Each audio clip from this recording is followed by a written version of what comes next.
Welcome to lecture 5. Today's topic is on the mechanics of options markets and the properties of stock options. So if you guys want to refer to the textbook, just refer to the content of chapters 9 and 10. So the tip of the week is that buying a call and selling a put with the same strike price is actually equivalent to like creating a long forward contract with the same strike price.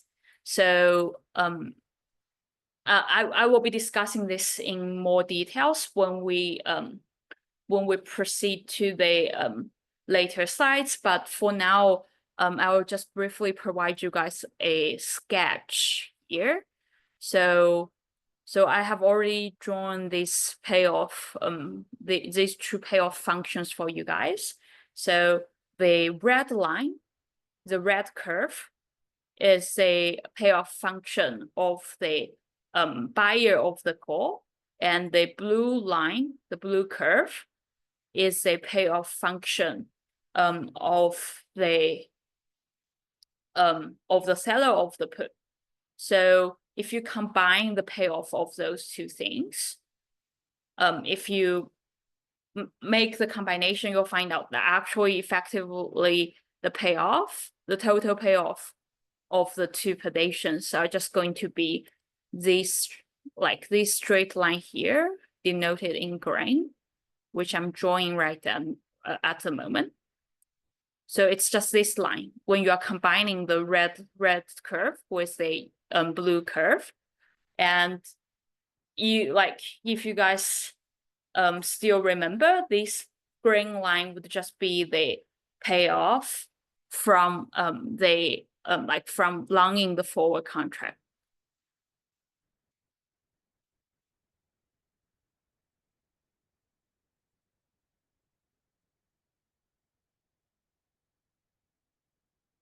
Now onto the learning objectives today.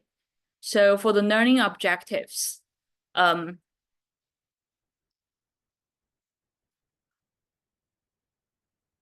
first objective we're going to tackle with is to understand the options and options markets.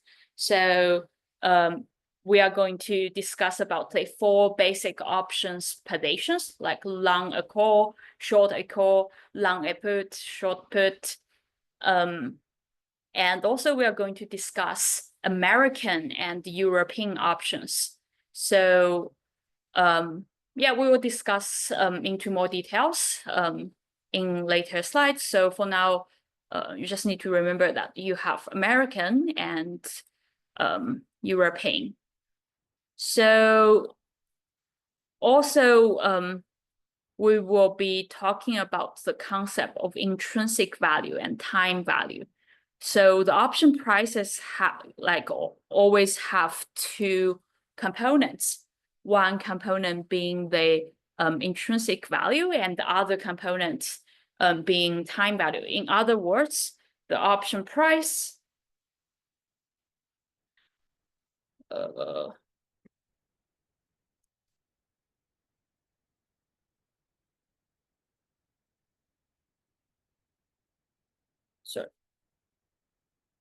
so the price is just going to be equal to intrinsic value plus time value.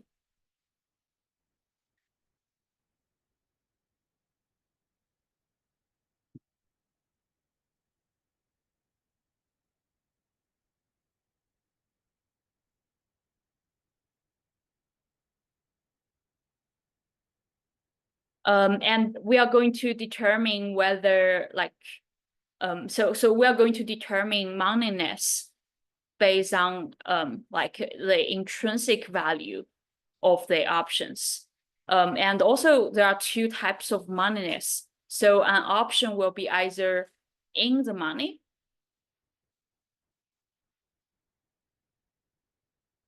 or out of the money.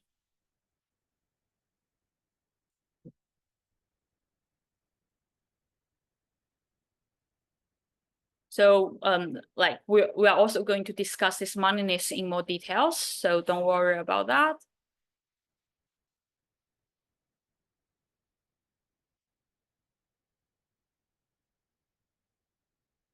Then we are also going to discuss the effect of dividends and stock splits on the option terms. Then after understanding these basics, the fundamentals of the options, the fundamental concepts, after understanding that, we are also going to discuss the factors of affecting option prices. Then the third objective is that we are going to calculate the upper and lower bounds of call and put prices.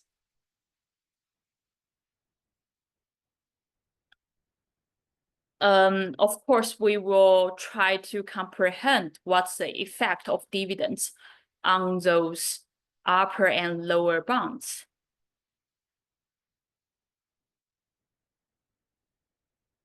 And of course, like if those upper and lower bounds, like if for example, if the prices fall outside of the upper bounds or lower bounds, actually there would be arbitrage opportunities. So we are going to like identify those arbitrage opportunities using example questions.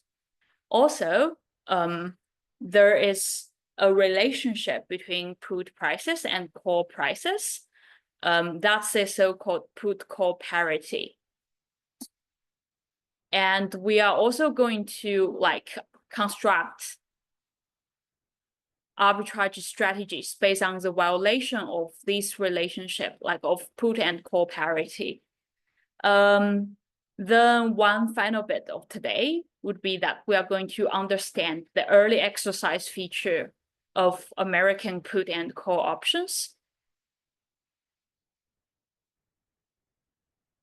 Now let's proceed to our content today.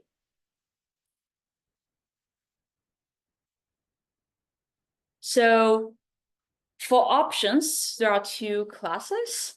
So it will be either a call or a put. So in the first lecture, I already mentioned that the options are the right, but not the obligation, right? So the call option, it's basically referring to the right, but not the obligation to buy the underlying at the pre-specified exercise price. And for put options, it's about the right, but not the obligation to sell the underlying at the pre-specified price, exercise price. And then we have different option types. So that's a, I'm referring to European and American.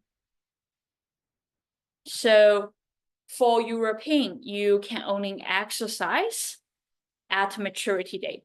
But for American, what happens is that you can exercise this type of option at any time before or at the maturity.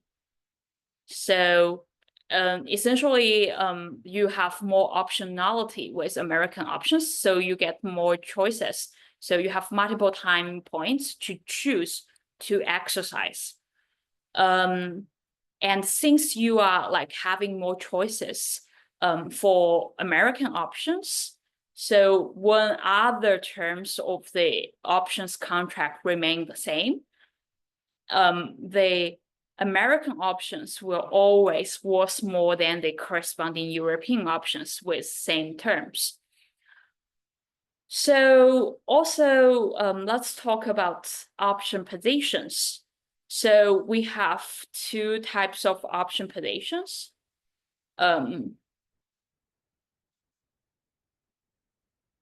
Actually, we would have four types, but so long in a call, shorter put.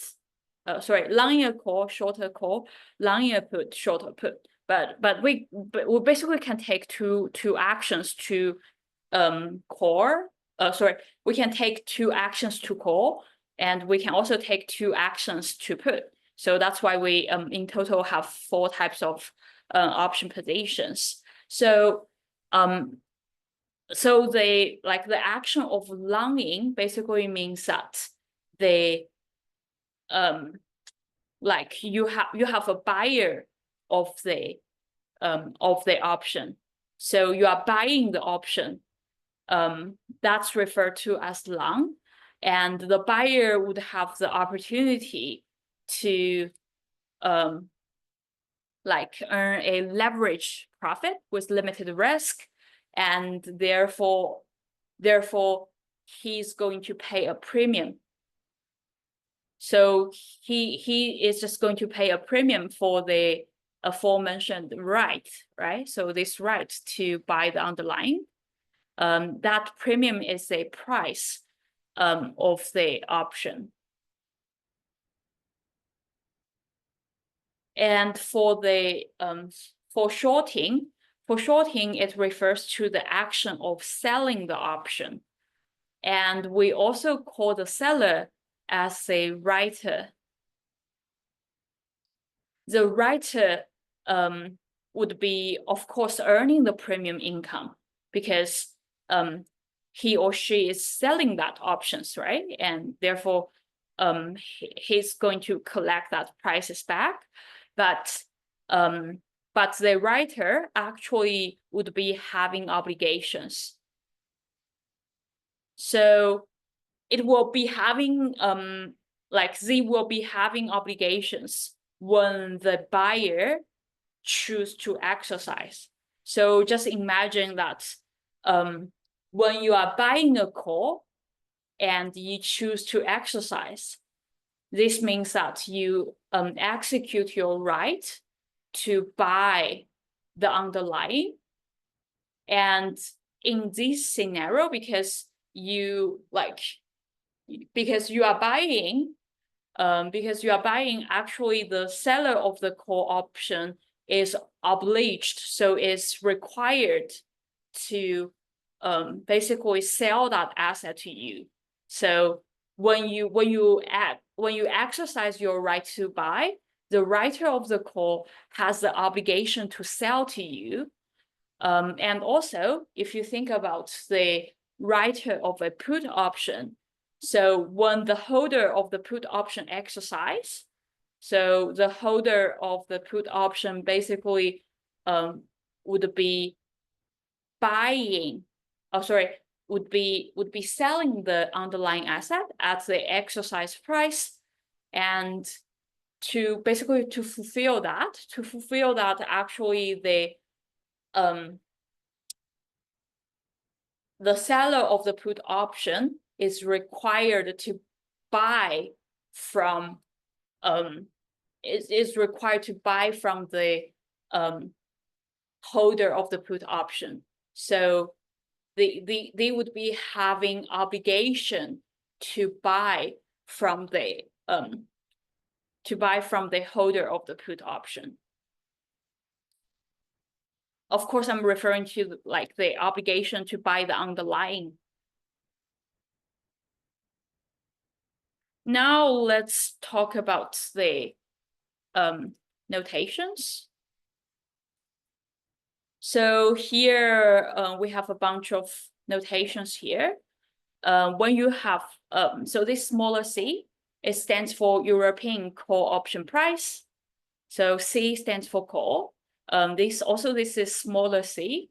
This bigger c, this capitalized C, it stands for American call option prices. So we are capitalizing for American options because like as we discussed before, American options is it's just going to have more choices. So it's more valuable than the European options with same terms. So yeah, that's the whole reason for capitalizing this here. And the logic is the same for the notation of put options. So this smaller p stands for the price of European put option, whereas this capitalized P stands for the price of American put options. And as usual, the capitalized T stands for option maturity. And S0, this is also some notation we discussed earlier in earlier sessions. ST stands for the stock price at option maturity, and K is a strike price or exercise price we keep talking about already today. Now let's keep on talking about other notations. So for sigma here, it's quite new, so that's why I highlighted it here. So sigma is referring to the volatility of stock prices. I kind of help you guys visualize that volatility here. So here I'm drawing a probability distribution of the underlying stock. So on the x-axis, that's a stock prices, the underlying stock prices, and this curve here, that's a probability density function. So the y-axis would be the probability density, and the sigma, the volatility of stock prices, is going to determine the width of the distribution, right? So the width is the width is this thing highlighted in red here. We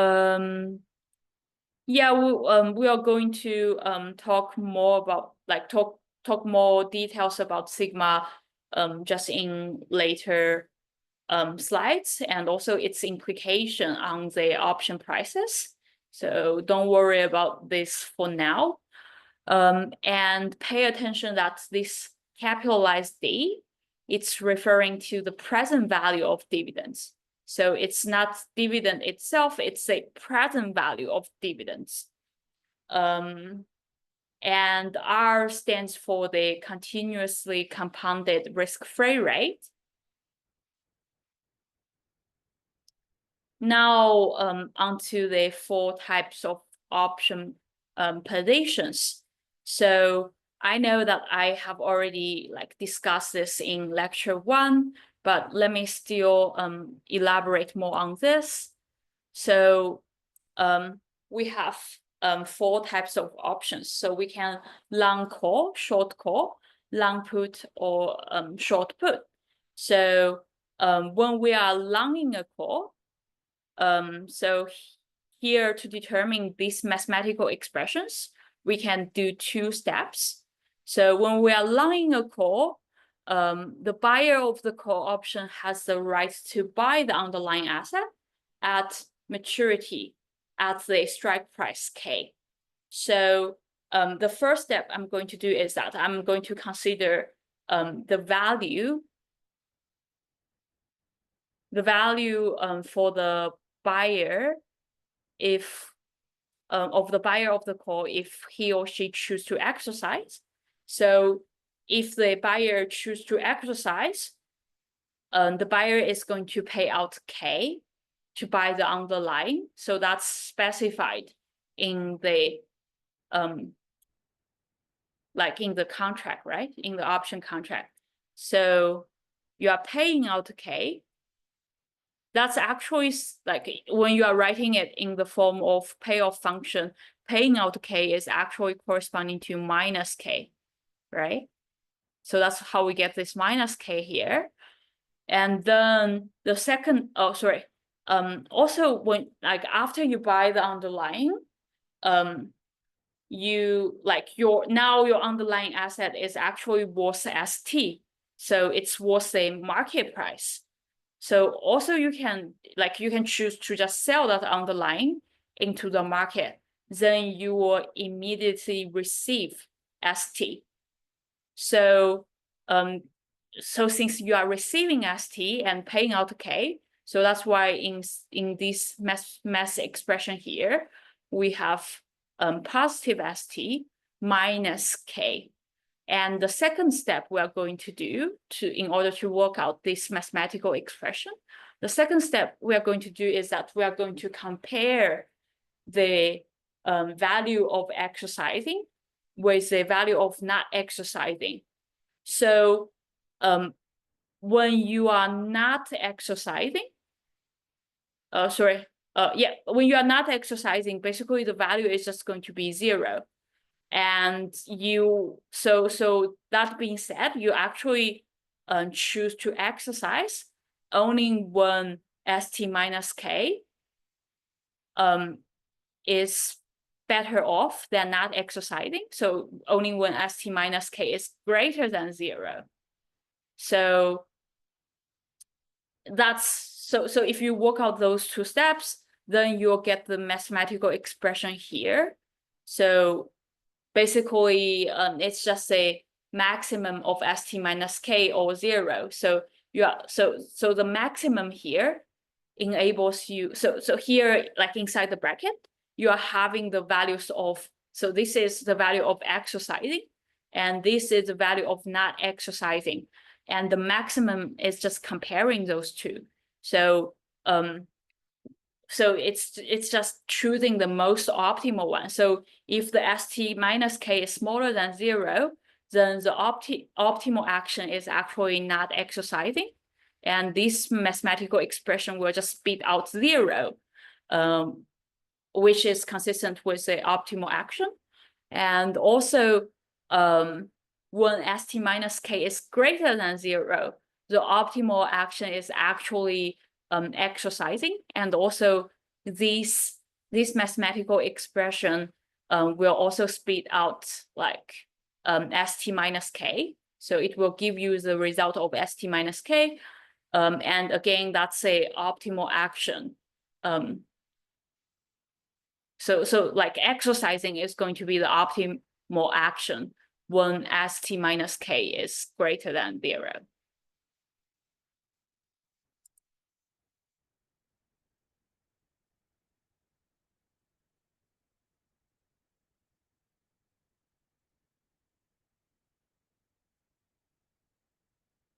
And when you think about the payoff of shorting a call, it's actually just going to be the negative of the payoff of buyer of a call.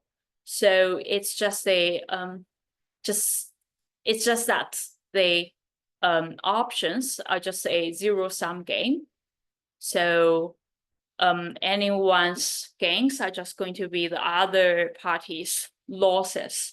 So we just take the negative of this previous expression, so of this first expression. And basically the minus of maximum is going to be equal to minimum. And we also have to take the negative sign inside the bracket. So ST minus K is going to be K minus ST, and 0 will remain to be 0.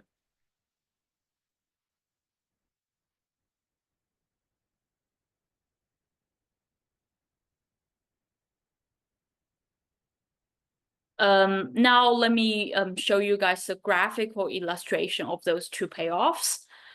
Also, payoffs are different from profit or losses. So payoff didn't take into, so those payoffs are occurring at maturity date T, and also it doesn't take into account the option prices. So essentially the payoffs are ignoring the option prices, but profit and losses do take into account the option prices you paid or received. So now let's focus on the black dotted lines, which are the payoffs. So let me just show you guys. So here we already talked about the mathematical expressions of buying a call and shorting a call, right? So now let me show you guys basically the graphical illustrations of those 2 mathematical expressions. So for the buyer of the call, when ST minus K is smaller than 0, we just get this horizontal line, which is 0. And then when ST is greater than K, we have this positively sloped straight line, and that's actually just ST minus K. So therefore this is just corresponding to the maximum of ST minus K and 0, which we just talked about.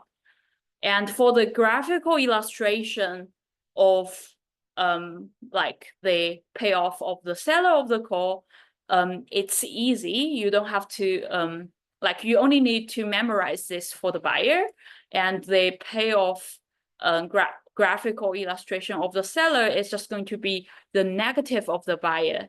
So let me just actually, let me keep drawing on the first graph here. So the negative of 0 is going to be 0, and the negative of ST minus K is going to be K minus ST. So looking like this. So that's, so let me just use another color.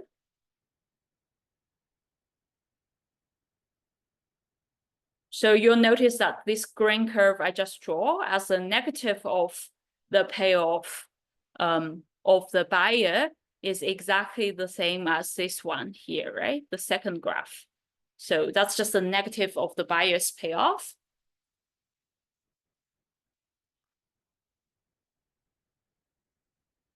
Now let me go back to work out the payoff of the buyer of the put.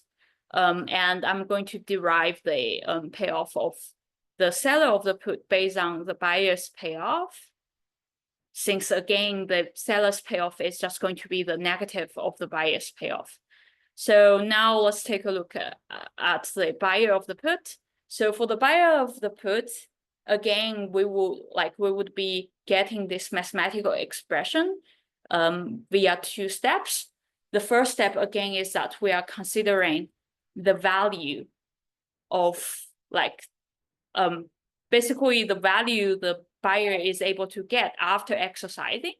So if the buyer of the put choose to exercise, they just execute or exercise their right to sell the underlying asset at the strike price K.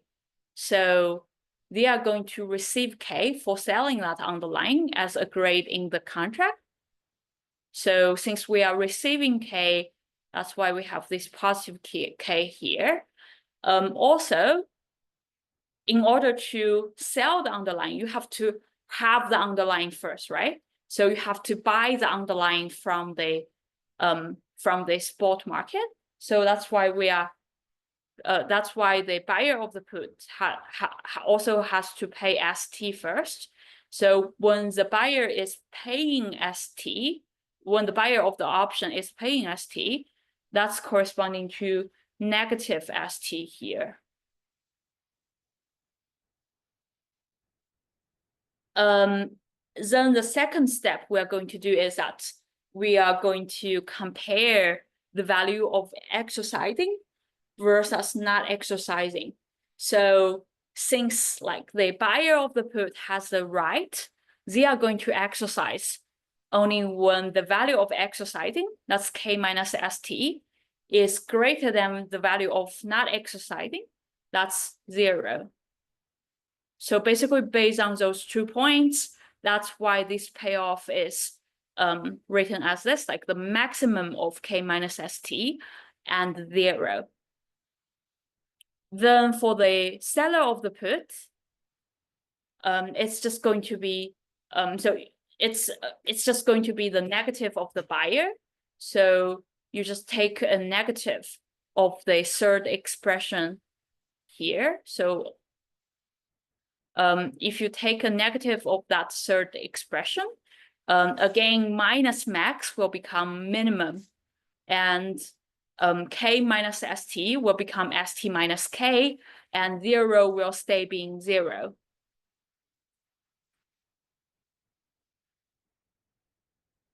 Also, now let's take a look at the graphical illustration. So for buyer of the put, we know that the payoff is maximum of K minus ST and 0. So meaning that when ST is smaller than K, the buyer is going to exercise the rights. So so when K smaller than ST, the payoff is just, when ST is smaller than K, K minus ST is going to be the payoff. So this portion here is just K minus ST.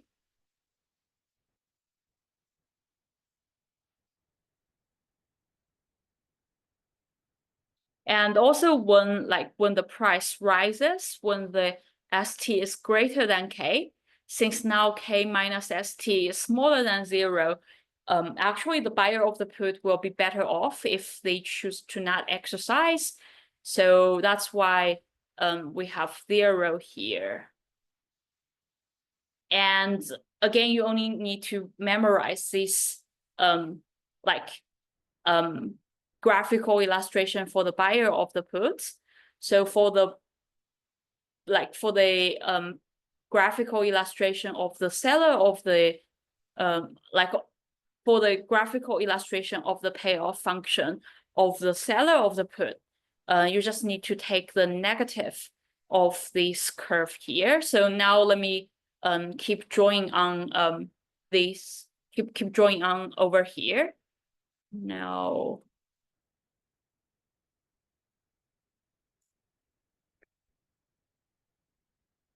so the negative of K minus ST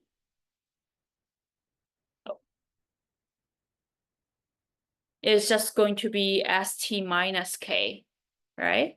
And ST minus K is just this. So it's just a negative of this downward sloping line. And then the negative of 0 is going to be the negative of 0. Oh, sorry, the negative of 0 is just going to be 0. Sorry about that. So you can see that this curve I just draw as the negative of the payoff function of the buyer of the put is exactly the same as this force curve, as this force diagram showing the curve of the seller of the put.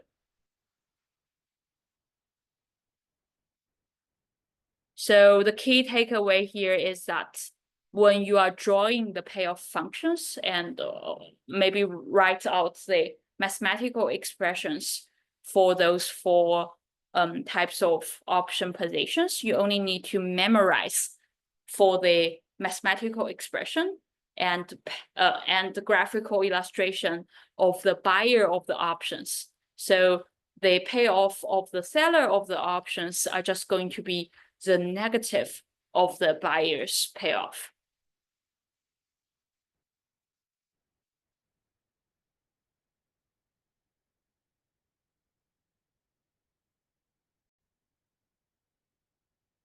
So I want to emphasize the difference between payoff and profit and losses. So payoff is the amount received or paid at the maturity when the option is exercised. So that's the whole reason why we actually ignore the option prices, right? So since the option prices are paid or received at the beginning, when we just set up the options, set up the positions. As for the profit or losses, that's a combined amount calculated as the sum of the options premium paid and received as the initiation and together with the options payoff. So the profit or losses essentially not only include the payoffs at maturity, also include the premium paid or received at the initiation of the contract.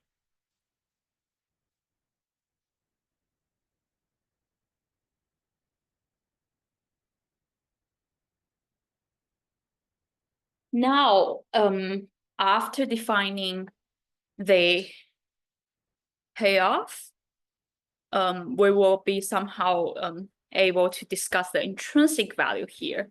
So remember that the call options payoff are actually the maximum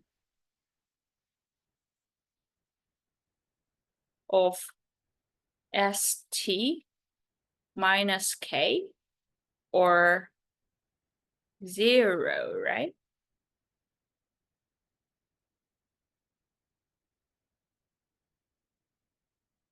So here you can see that when, like, instead of like this capitalized T in the payoff function for the call buyer, the intrinsic value now becomes ST, with T being the smaller t, minus K. Of course, you still have maximum. So you have maximum on the outer layer, and you are comparing S smaller t minus K versus 0. Recall that ST just stands for ST just stands for the basically the it's here it's somehow just equivalent to S0. So it's just referring to, so you can view it either as this current price here. So sorry about the notation. So as we said earlier, we are saying that S0 is referring to the current price, right? So here I'm just utilizing that ST, S smaller t, to represent the current price, which is effectively just S0. Or you can say that we are so you can say that we are calculating the intrinsic value at time t. So or maybe you can view this as intrinsic value.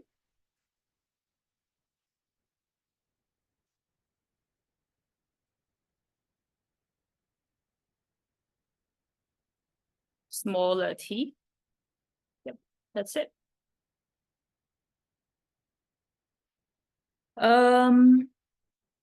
Then for the put's intrinsic value, again, this is somehow just mimicking, like resembling the payoff of a buyer of the put.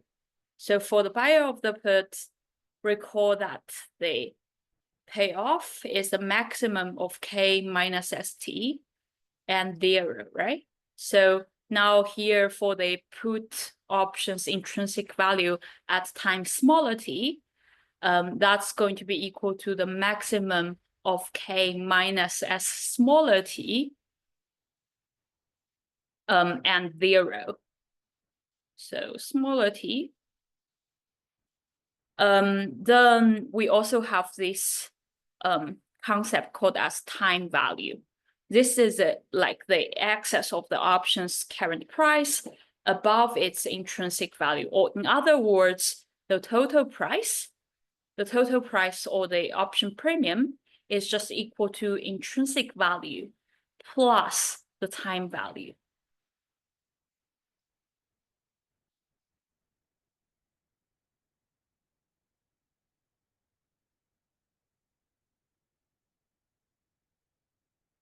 So the reason that we are willing to pay more than intrinsic value for the option is that basically options are providing the possibility of making like substantial profit by exercising under favorable conditions. So here is an example. Here is an example of like the total value versus a intrinsic value. So basically the red line here stands for the total value, or you can say that's a option premium, and the yellow line, oh sorry, the blue line, the blue curve stands for the intrinsic value.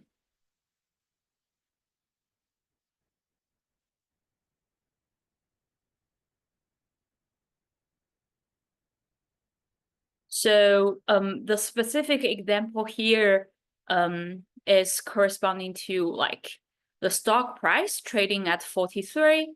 So it's corresponding to this point, ST equal to 43. And then our intrinsic value is here.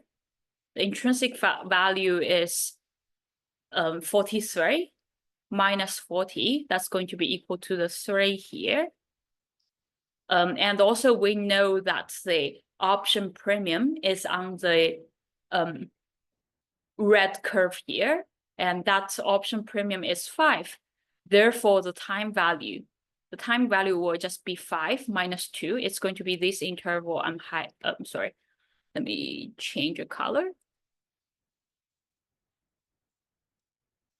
So the time value will just be the difference between the red curve and the blue curve. And it's essentially just this interval here I highlighted in yellow, and it's going to be equal to 5 minus 3. It's going being equal to 2.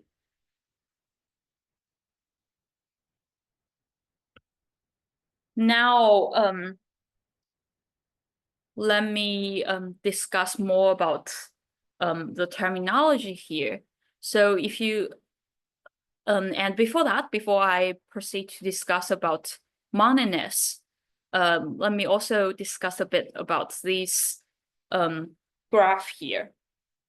This graph is just trying to show that effectively longer maturity is going to lead. So in most of the cases, so in a majority of the cases, longer maturity is going to lead to higher time value.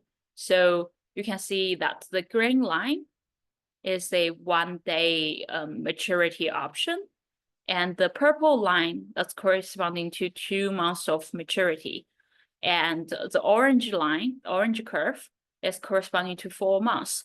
So as you increase the maturity, like as you increase it, like the capitalized T,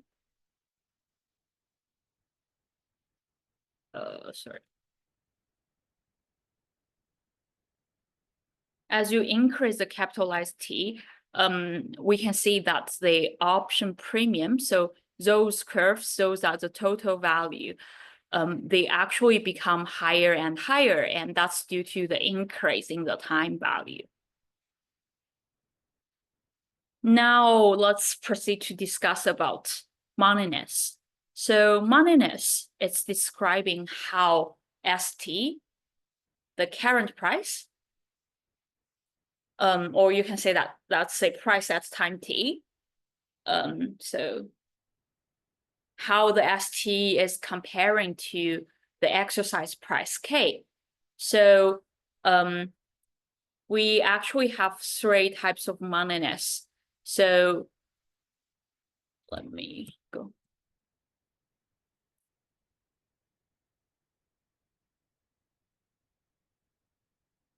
Sorry, like when I'm discussing the learning objectives, I only mentioned 2, but actually, please correct that. Actually, you have 3 types of moneyness. So you have in the money, out of the money, and also at the money. So at the money means that ST is going to be equal to K. The intrinsic value is 0. And then for in the money option, it's having a positive intrinsic value. So that's why it's called as in the money. And so for like positive intrinsic value for call option, that's corresponding to ST greater than K. And the positive intrinsic value for put option is corresponding to ST smaller than K.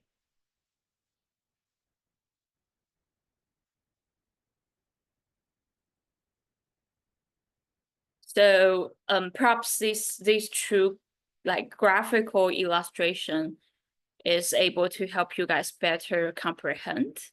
So I will be so let me just like show you guys the graphs. So here this is a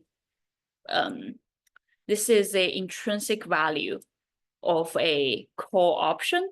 So remember that the intrinsic value is just the maximum of S smaller t. Sorry, let me just write here. Maximum of S. Let me just zoom in there.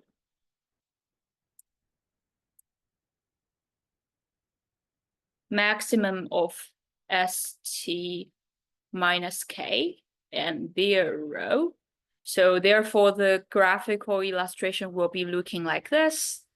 So when ST, S smaller t is smaller than K, 0 would be the optimal value. 0, so no exercise, 0 will be the intrinsic value. And also we call that as out of the money. So because we don't have positive intrinsic value here, so that's out of the money. Then when like ST minus K is greater than 0, corresponding to this shaded area in red, that's corresponding to in the money for the call option. Then if you look at the put option, so put option, the intrinsic value function is actually the maximum of K minus S smaller t, or 0. So if you plot out the graph, it will be exactly looking like this. So the intrinsic value is greater than 0 when ST, S smaller t, is smaller than K, and therefore like the in the money options are again corresponding to this red shaded area here in the second graph. Then for out of the money, for put option, like when you are dealing with out of the money, it's just corresponding to this region here where S smaller t is greater than K. So for out of the money option, the intrinsic value is 0.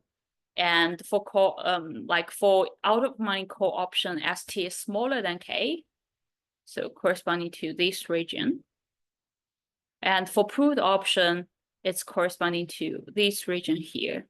And it's ST greater than K.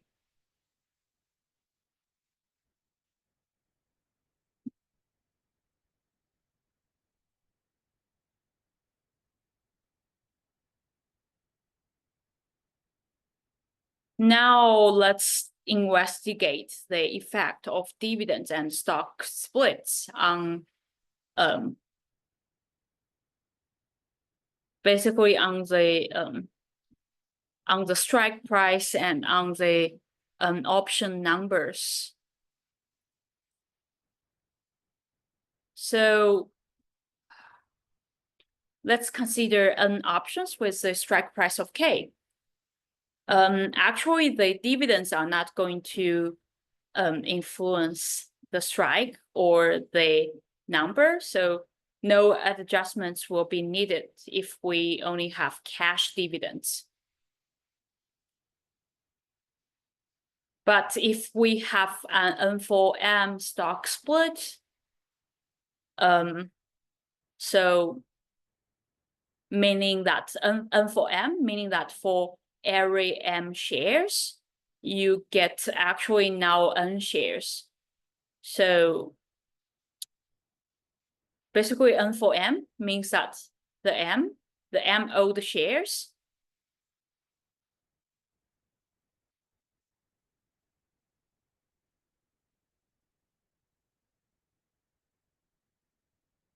will become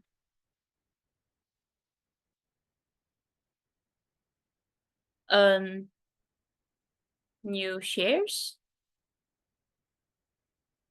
Yeah, that's a N4M stock split.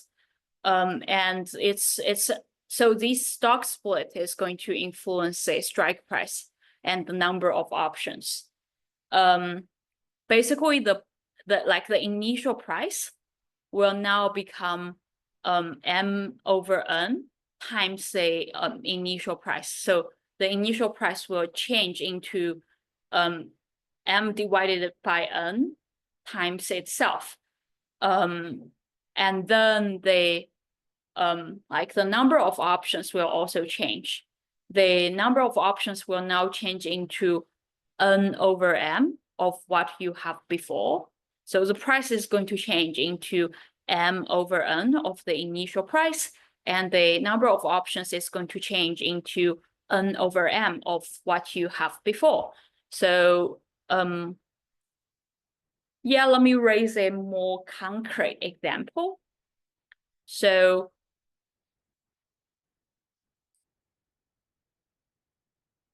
here, consider a call option to buy 100 shares for $20 per share. So here, the N, the capitalized N, is equal to 100. And also the strike price K is equal to 20. And now we are dealing with a 2-for-1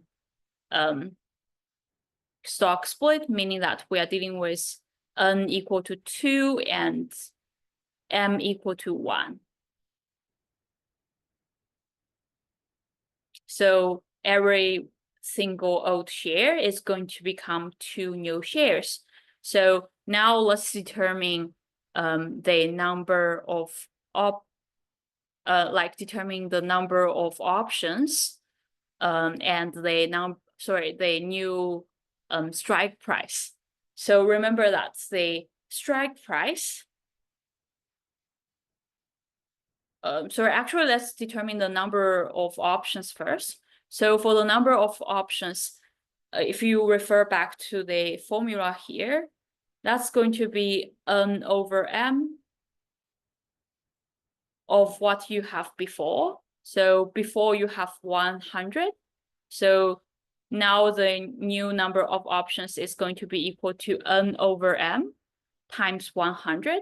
And we know that N is equal to 2 and M is equal to 1. So 2 over 1 times 100.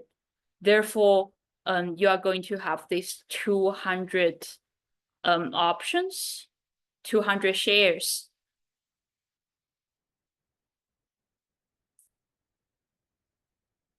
And then if you think about the strike price, so remember that the strike price is going to become now M over N of the original strike price.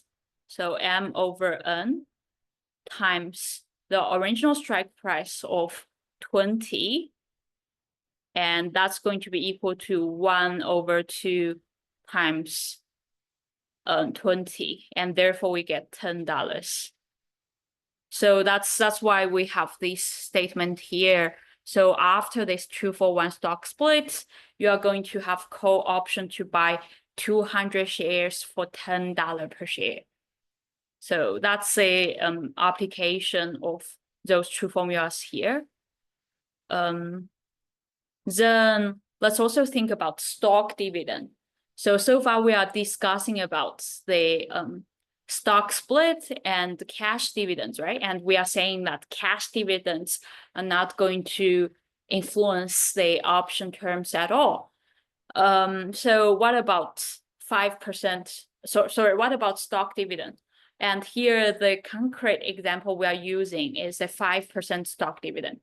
So stock dividend is actually not much different from issuing new shares. Therefore, we would be treating it as if it was a N for M stock split. And here it's just effectively a 21-for-20 stock split because now you are basically let's say since you are paying 5% stock dividend, right? So for every 100 existing shares, it's going to become 105 after the stock dividend. And if you divide 5 by both sides, that become 20, and this become 21. So note that 21 as a number of shares after the stock dividend. So this is the N, and 20 is the M. So that's why we effectively end up with a 21 for M, 20 stock split. So I'm not going to linger on the calculation for this 21 for 20 stock split, but you can do the calculation yourself to check how it's going to influence the like the number of options and the strike price.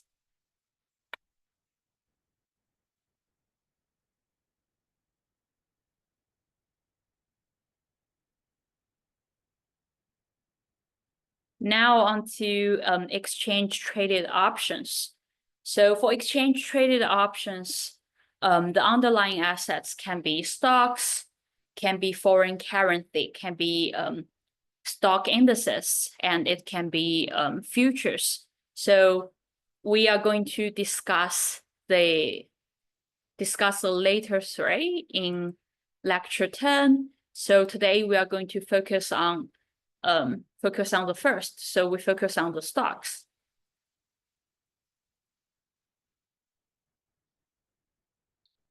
Then one additional important thing is margin requirement. So the margins will be required when the ETOs, the exchange traded options, are sold. So the seller will be required to like to basically have some margin like have some money in their margins account. And the margin payments can be non-cash, such as shares, bank guarantee, etc. And usually that margin will be flowing from the investor to the broker, and broker will eventually hand that margin payments to the option clearing house.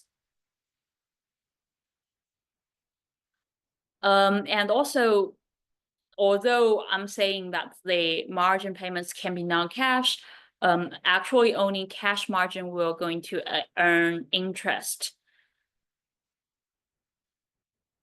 So here the key point is that the seller are going to be required for the margins, but for the buyer, actually you are not allowed to buy options on margin. So whenever you are buying the options, you have to pay the option premium in full. So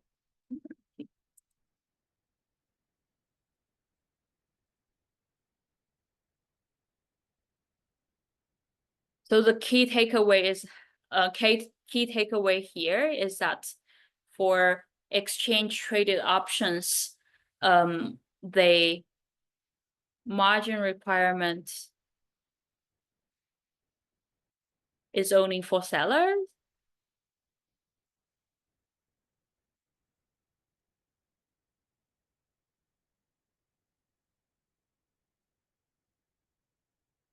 And the buyer has to pay the full premium.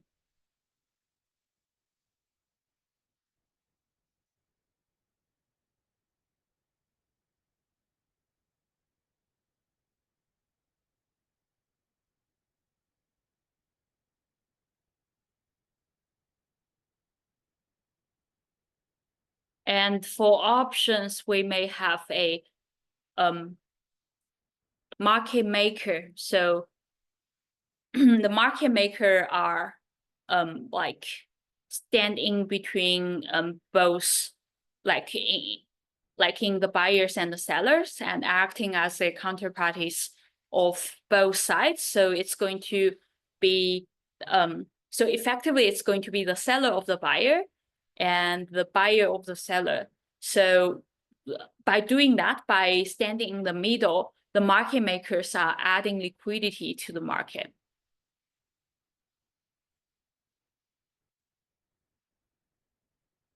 And since they are standing in the middle, they have to quote both prices, like they have to quote the buying prices and the selling prices at the same time when requested. So quoting both bid and ask. So this is also referred to as quoting the double. Now let me proceed to the next page. So here we are going to discuss how the parameters are going to affect the option prices.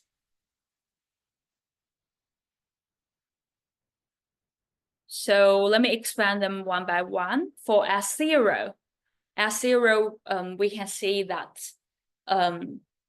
it's basically the same, like for like when you are thinking about call options, no matter it's European call or American call, the effect of S0 on them is the same, like are the same. So S0 positively influence both European call prices and American call prices, and S0 will going to have a negative effect on the European put prices and American put prices. Now let me explain those rows one by one. So for S0, that's like, remember, that's the current stock price. And we, like previously we were showing that the intrinsic value, since like for the previous expression, we are expressing the current time as t, right? So like we express it as st minus, like the maximum of st minus k and 0. But that's just that's just the same as the maximum of S0 minus k and 0. So those two expressions are the same. So now, if you have the S0 increases, that's equivalent to, that's just equivalent to the intrinsic value of the call increases as well. So remember, because the intrinsic value is expressed like this, so it's expressed as like as the maximum of S0 minus k or 0. So if you have an increase in S0, that's equivalent to this increase in the intrinsic value.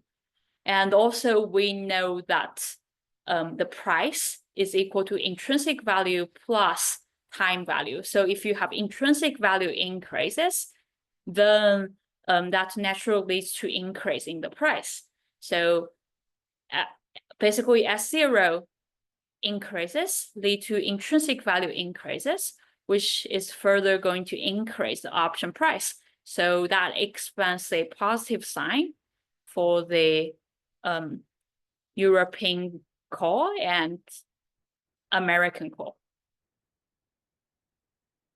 As for the negative sign for the put prices, so for both American call and the European, for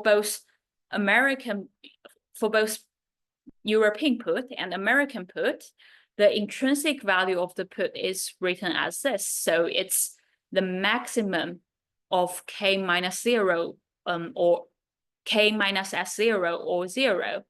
And if you have S0 increases, that's equivalent to say that, sorry, actually, let me.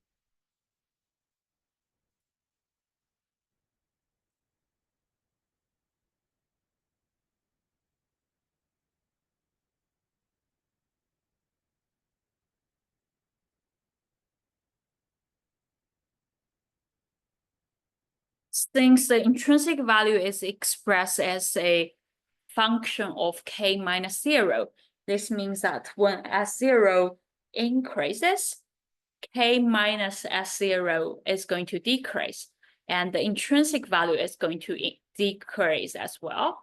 And remember again that the price is equal to intrinsic value plus a time value. Therefore, the price is going to drop due to the drop in the intrinsic value, and that explains the negative sign. Now on to K. So for the impact of K, the exercise price, it's actually also relevant to so that's actually also expand via the intrinsic value. So if you, so when the exercise price increases, basically S0 minus K is going to decrease, right? So since S0 minus K decreases, that means the intrinsic value of coal decreases, and therefore the total value or the price is going to decrease, and that expands a negative sign for this row. And when you have the exercise price K, so now not like that's call options, right? In terms of put options, for put options, let's also think about the scenario of K increases. When K increase for put options, the intrinsic value is proportional to K minus S0. So K increases, meaning that K minus S0 is going to increase as well. And this means that the intrinsic value of the put is going to increase, and the price or the total value is going to increase as well. And that explains a positive sign for the put options associated with K. So what I'm trying to express here is that the first two rows of the table can be expanded via the intrinsic value, like how those variables are going to influence the intrinsic value of call options and put options, and therefore correspondingly the prices of call options and put options. Now for T, like this row looks a bit special, right? So generally speaking, so I know that I have question marks placed here for the European call and European put, and I have two positive signs for for American call and for American put. Now let me expand a little bit here. So for American call and for American put, actually the longer the T, it's going to be definitely the better. That's because that increase in the time value is because you would basically be having more choices because you can exercise anytime. So when you have longer maturity, you just get more time points to make the decisions of exercising or no exercising. So that availability of more investment decisions making, that's valuable, and that's going to increase the time value when you increase T. But it's not necessarily the case for European call and European put. Of course, for most of the cases, like for a majority of the cases, actually those two signs are positive as well. So for majority of the cases, no matter you are for majority of the cases, when you are dealing with say European call and European put prices, the increase in time value, the increase in the T, the maturity, is going to increase the time value. But we have special scenarios. So that's basically because for European call and European put, you don't have the choice of early exercise. So this longer T although the longer T means that you can wait for larger price changes, but it also means that you are going to having a higher possibility of encountering unfavorable market conditions. And if you actually encountering unfavorable market conditions by having this longer T, actually that's going to influence those two signs, and those two signs will no longer become positive if you do encounter those unfavorable market conditions. So the really difference here, like between those two question marks and the two positive sign, is that basically the European calls and European puts, they don't get to exercise early, and therefore when you have a longer T,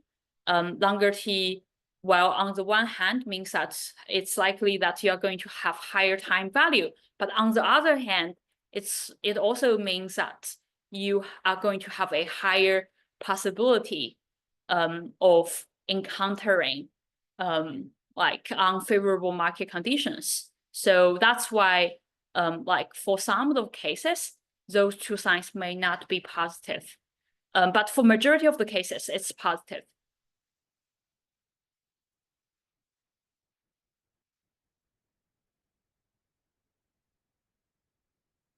Now let's take a look at the fourth row here.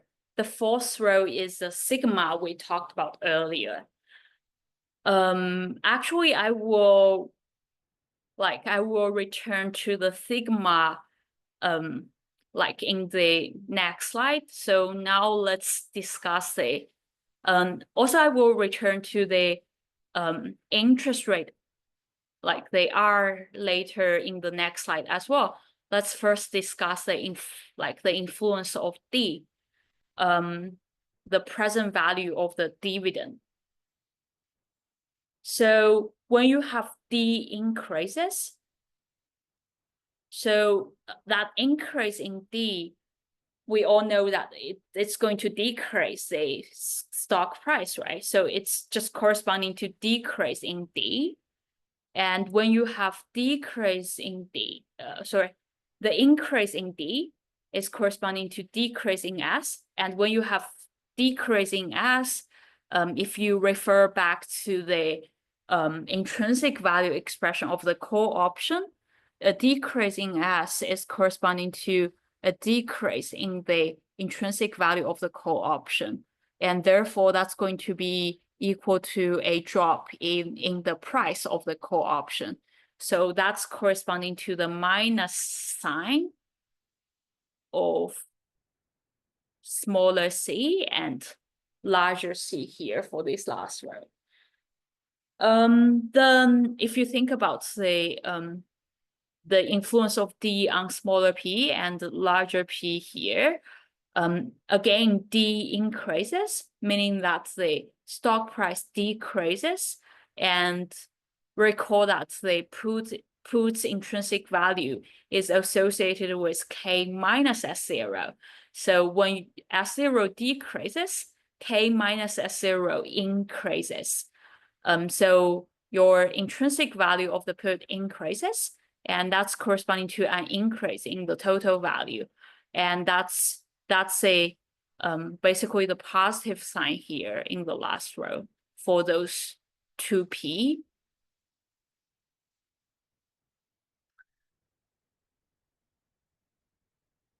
Now let's also discuss the remaining two parameters like sigma and R.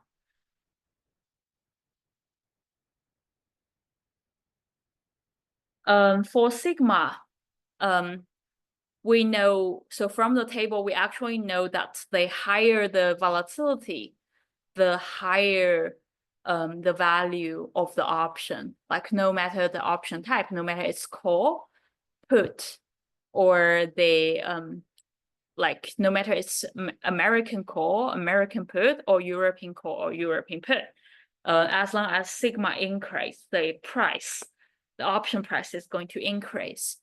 Why is this the case?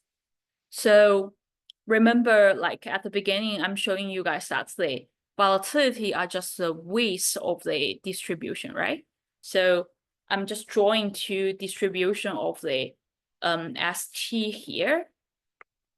So apparently this one with a lower width, this one, this narrow distribution, that's a that's corresponding to low sigma. Just right here. Since it's having a lower width, this is low sigma.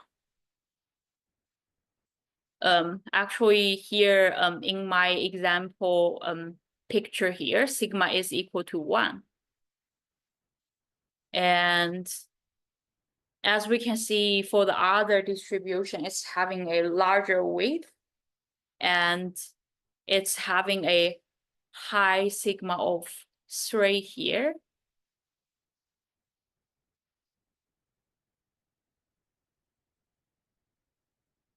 If you like take a closer look at those two distributions, so on the x-axis, we are having the asset prices. On the y-axis, we are having the probability density.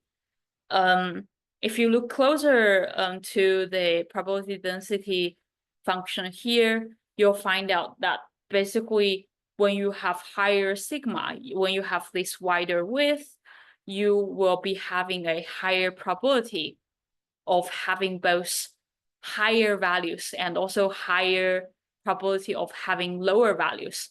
So I only have one reference line here. So here I'm just like for this reference line, it's just trying to show that it's just trying to show the region for each of the distribution. Sorry, it's trying to like kind of analyze the probability for each distribution being larger than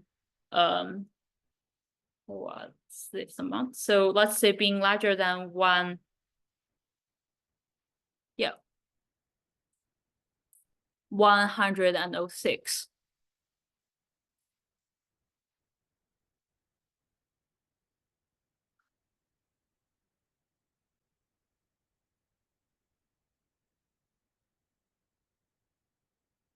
So as you can see from this probability density function for this wider, like the wider width distribution, it's having this amount of extra probability, of having like values greater than 106. So basically, I'm just trying to show you guys that the wider width distribution is having a higher probability of having higher values. Sorry, a higher probability of having high values. And also the same applies for low values as well. So we discussed about like the reference line on the right-hand side. Now I also draw a reference line on the left-hand side, representing the reference line of low values of low spot prices. So we already showed that the like the distribution with a wider width is going to have a greater chance of high values. And actually the same applies to low values as well. So if you look at this reference line here, where ST is equal to 95, you'll notice that the distribution with a wider width is also having more probability of having values lower than 95. So actually these shaded areas are representing the extra probability for this wider width distribution to have values lower than 95.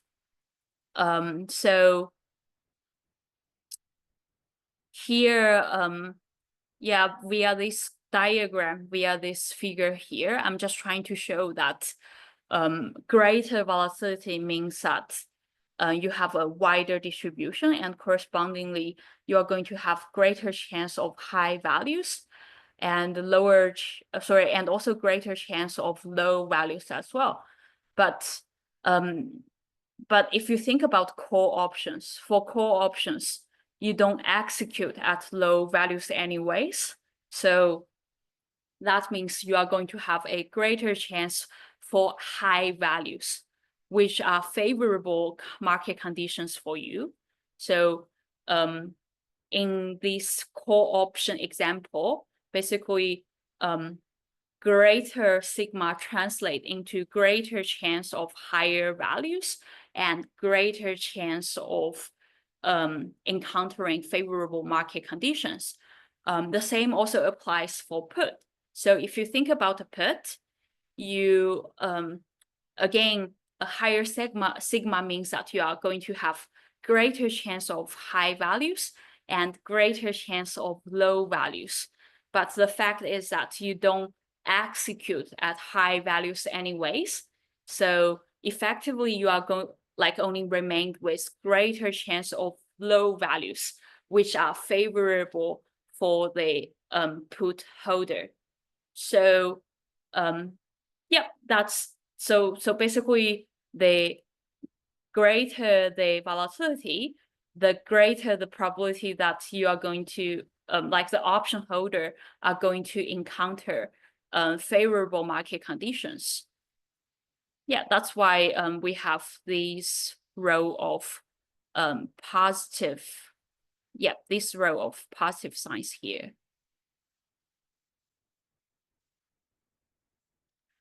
Now let's also discuss about the interest rates.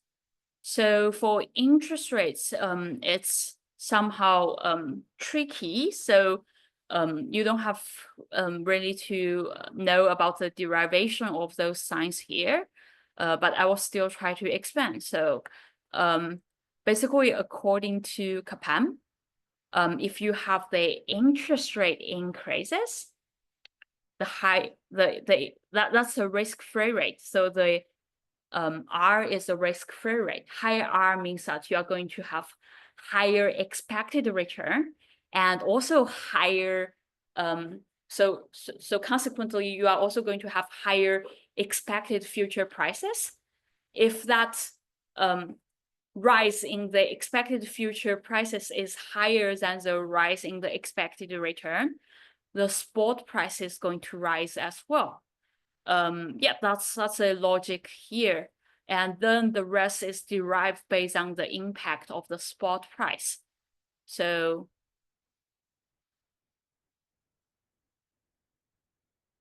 the logic chain here for the interest rate is that higher R.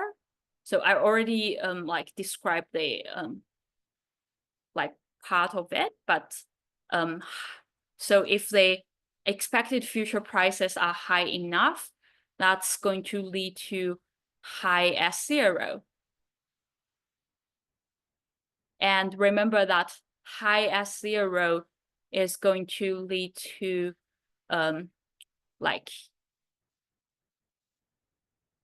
increase in the call prices and decrease in the put prices. So yeah,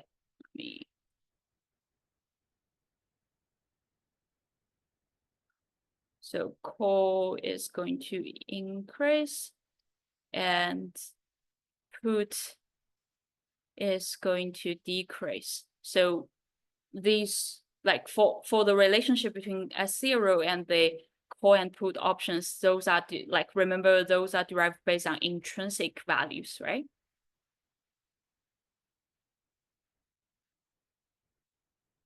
So yep, and that's for the call, that's corresponding to a positive sign, and for the put, it's corresponding to a negative sign. So let's just check.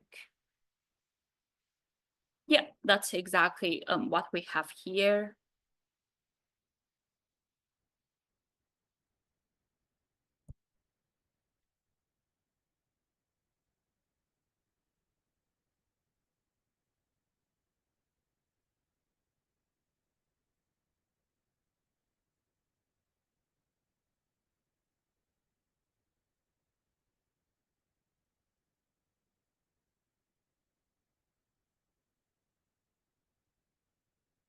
Now onto the bonds for European option prices.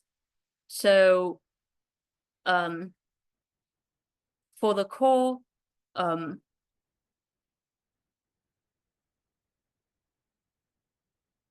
let's just first determine the lower bound for the call European call option prices.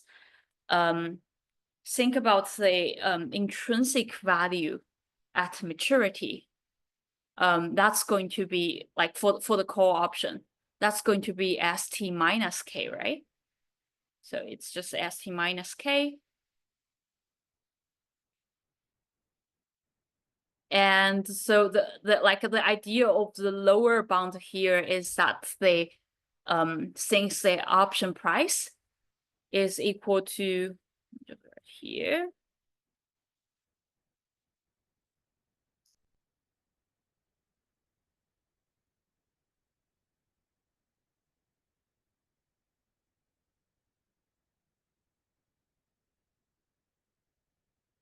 Let me just write intrinsic value in short IV here, and then plus time value. Since time value is almost always positive, so this lower bound here is basically saying that the price should be greater than the since the time value is positive, therefore the price should be no smaller than the intrinsic value. Actually, to be more stringent with the terms, that's actually the present value of the intrinsic value here. So we just convert that ST minus K into present value. So the present value of ST is going to be equal to S0. And the present value for K is K times E to the power of minus RT. And C is no smaller, like the European call price is no smaller than this present value of the intrinsic value, because the time value is almost always greater than 0. Then let's also take a look at the upper bound. So for the upper bound, let's take a look at the so the upper bound is that C should be smaller than or equal to S0. So the upper bound is S0 here. Let's see what will happen if C is greater than S0. So if C is greater than S0, we can actually get some profit immediately. So we can just, since now the call price will be too high, therefore we sell high and we buy low. So we sell the overvalued call and we buy the stock. And by selling the call and buying the stock, actually immediately at this current moment, I'm going to get C minus S0. And also I get the stock as well. But then at maturity, if the call holder choose to exercise, the stock will be sold at K. So what I'm going to get is C minus S0 plus that K. And so obviously that's positive, right? So I get positive profit for free. And also if at maturity, if there's no exercise, like I still have that C minus S0 and the stock. So again, I have some like risk-free profit here. So therefore C cannot be greater than S0. Then let's also take a look at the lower bound and upper bound of put. So for the lower bound of the put, again, this is derived based on the intrinsic value. So it's again based on the idea that the present value, it's based on that the put price should be no smaller than the present value of the intrinsic value at maturity. So again, it's just because price is equal to intrinsic value price time value. Therefore, price should be no smaller than the intrinsic value. Let me write it more clear here.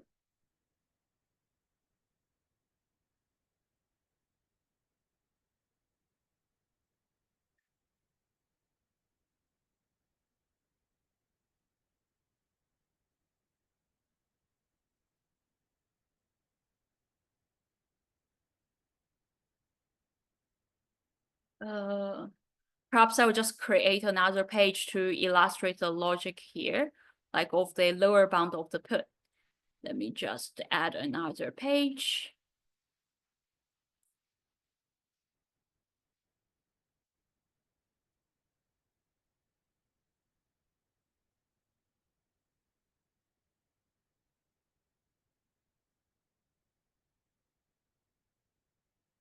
So recall that the put price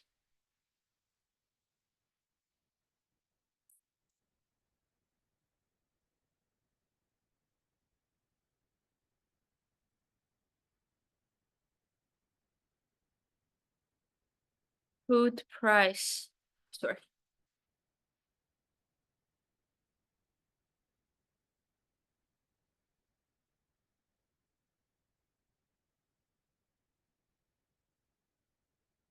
is just equal to intrinsic value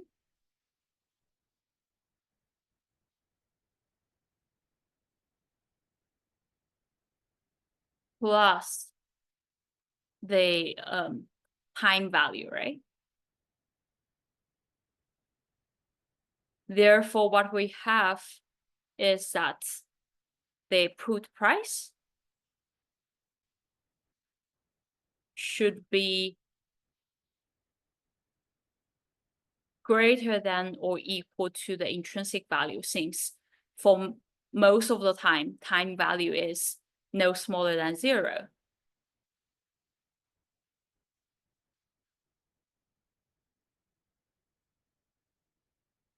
And also, we know that basically, like this intrinsic value, like the current intrinsic value will be equivalent to like the present value of the intrinsic value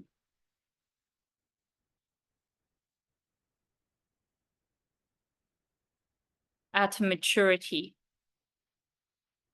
So those two are equivalent to each other. And also we know that the present value, we know that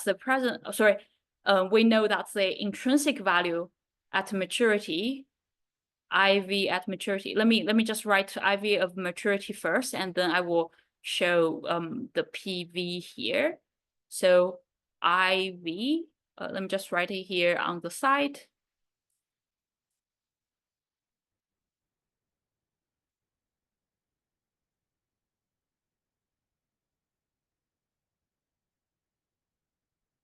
IV at maturity for put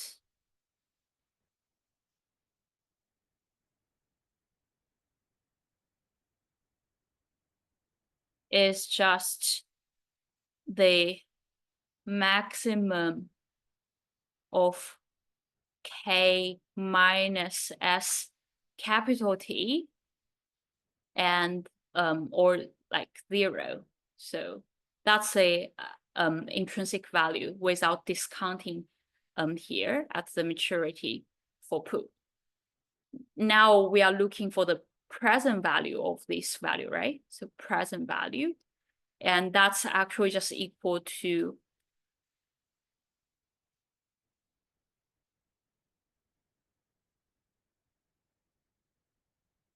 the maximum of now inside the bracket, we are going to discount K.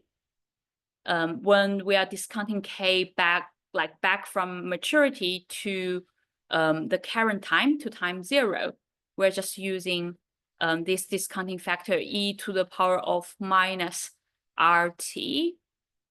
And also for the ST, its present value is just going to be S0. So you minus S0.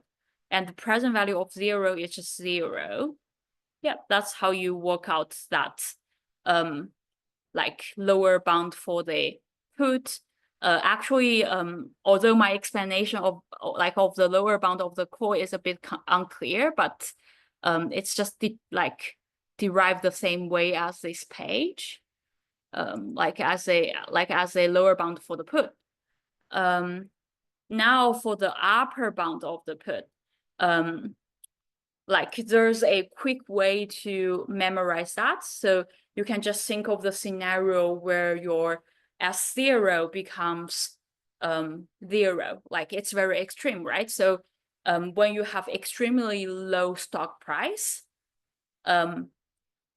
which means that the market condition is extremely favorable for you, then this K times E to the power of minus RT and subtracting S0 will just become this. And that's going to be your upper bound.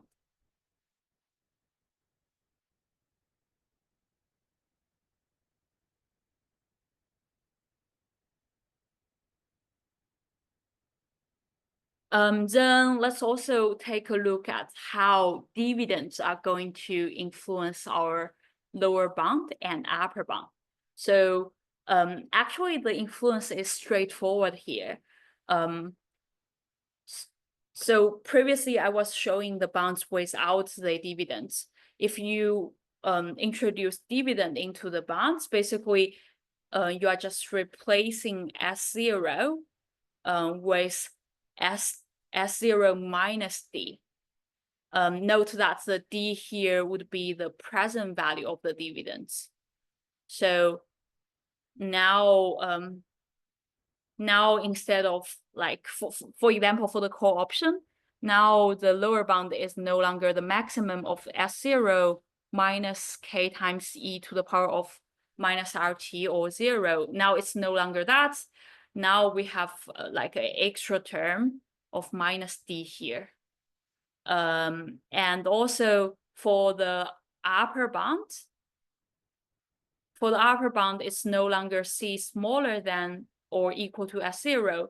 It's now having, again, an extra minus D here. So effectively, you are just replacing S0 with S0 minus D. Then you'll get the bonds with dividends. So the same applies to the put as well. I'm not going to lingering on this. Now let me, that's the what we have discussed already. So for this example here of this option bound arbitrage, we know that the 4 months call is C, like the 4 months call price is C equal to 5, and K, the exercise price is equal to 60. So note that here we know the D star, so that's the actual dividend payment in 1 month. So it's not the present value. So like when we are calculating the bonds, we actually have to like convert this actual value into present value. Also, we have R equal to 12%. So we have to determine whether there's arbitrage opportunity. So first step, we have to determine the present value of D, the present value of the dividend. That's D equal to 0.8, that actual dividend payment, and then times a corresponding discounting factor. And inside the discounting factor, we have 1/12 because the dividend is occurring in 1 month. And after doing the discounting, the present value is equal to $0.79. Then the upper bound is just S0 minus D, therefore 64 minus 0.79, therefore 63.21. And for the lower bound, recall that the lower bound is just S0 minus D minus K times E to the power of minus RT. So again, here we have 64 minus 0.79, and then we just minus, like they discounted the K here. So 60 is the exercise price, and discounted by timing this discounting factor. And also inside the discounting factor, the R is just 0.12, and the T, the maturity, since the maturity is in 4 months. So yeah, this is a 4 months course. So maturity is in 4 months. That's why we have this 4/12 here. And if you do the calculation, you'll find that this lower bound is equal to 5.56. So by calculating the upper bound and lower bound, we get that the theoretical region of the core market, of the core price should be this, like between those two values. So this is a theoretical version, theoretical region.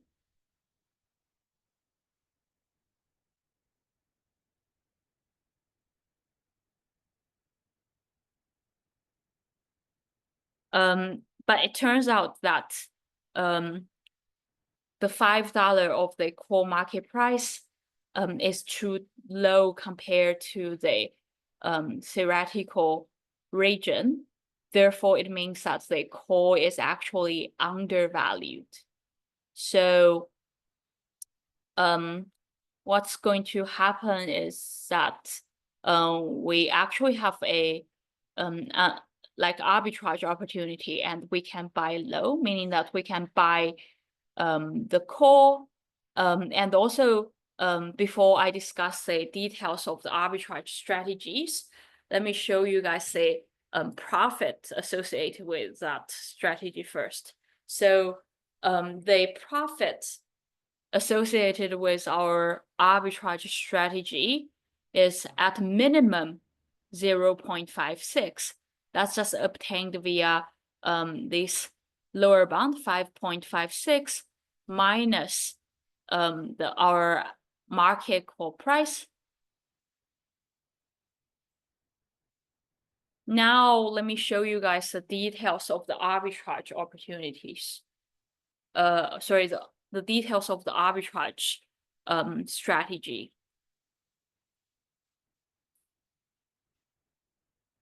So since we are having a like undervalued call, so we are longing the call. So essentially for the lower bound here, we are going to longing the left-hand side and shorting the right-hand side. Also shorting the right-hand side means that you are going to short the stock, and this minus D and minus K times E to the power of minus RT are merely, you can view them as, so if you are shorting the minus of them, they are nothing different from zero coupon bonds, meaning that you are actually longing zero coupon bonds because you are shorting a negative thing. Therefore, you are longing a zero coupon bonds. And also, maybe you can view that you are just simply investing in savings account.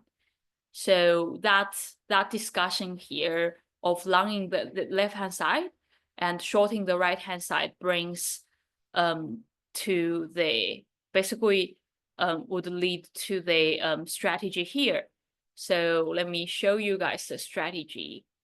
As we discussed, we are going to buy the call, and the cash flow today is just paying out the call price.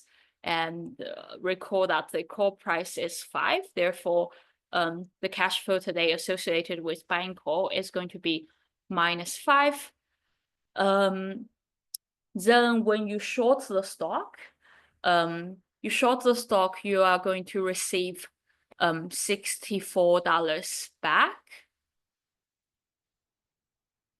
Yeah, that's the S0 today. And also remember that shorting minus D and shorting minus K times e to the power of minus RT is nothing different from actually longing a zero coupon bonds. Therefore, we have a extra action here, investing the profits in risk-free asset. And actually that investment in risk-free asset is split into two components.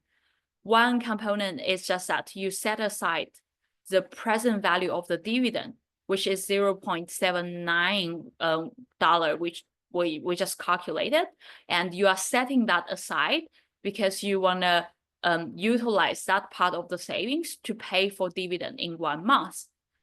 And then, so how do we get this 58.21?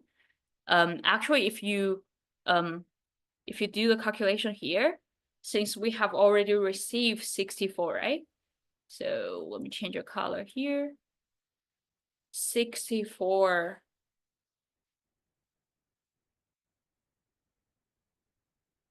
minus 5. And then you are also going to minus 0.79. That's 59 minus 0.79, and which is just 58 to 1. So here, this 58.21, that's just the remaining of the process from like the remaining of the process after buying the call, shorting the stock, and investing for the dividend. So we are left with this amount of money, and so we are just saving this amount of money in our savings account, or you can say that you are investing this process in zero coupon bonds.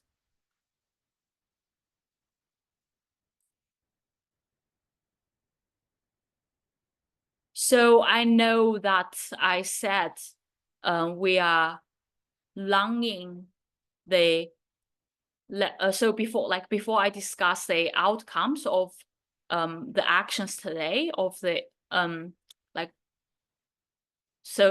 before I proceed to discuss the outcome of the actions today, I know that you guys may be wondering that previously I was saying that we are longing the left-hand side and shorting the right-hand side, right? So basically this first term, -5, that matches with C, and the short of the stock matches with S0, and the 0.79 also matches with D. So which is the present value of the dividends.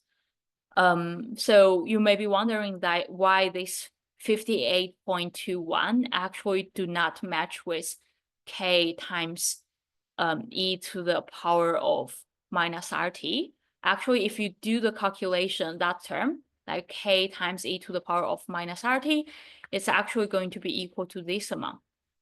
So where K is equal to 60, and you do the discounting, it's going to be like minus 57.647. You may be wondering why this thing is not equal to that thing. Actually, those two strategies are the same. Like no matter you are investing all the remaining profits, or so all the remaining profits are 58.21, or you are only investing this this value related with K. Actually those two strategies are the same. So actually let's focus like let's focus on like the first strategy, and then I will revert back to discuss why like if you only invest k times e k times e to the power of minus RT, you are going to have the same result. Now let's continue on discussing the outcome. So the outcome is that today you so the outcome is that actually after 4 months, the shorting of the stock is going to leading to the minus ST payoff, because since you are paying the stock, now 4 months later you have to you have to buy back the stock with ST, and you have to return the stock. Yep, so shorting the stock will be associated with minus ST 4 months later. And when you are buying the call, if you buy the call, we know that 4 months later, the payoff associated with this long call position is that you receive the maximum of ST minus K, which is ST minus 60 or 0, right? So that's a payoff associated with the second action here. And we also know that our investment for the dividends, which is minus $0.79 in 1 month, it's actually so like this investment of 0.79, after 1 month later, that's just going to be equal to 0.8. That's exactly the dividend payment we expect in 1 month, and we just utilize this like this portion of the savings to pay the dividend. So essentially this third, like this 0.79 here just get canceled out because we use it all to pay the dividend. Then for the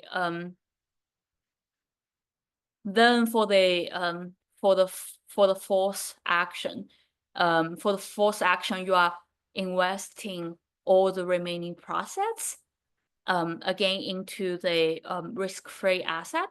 So here that 58.21 is just going to accumulate at the risk-free interest rate.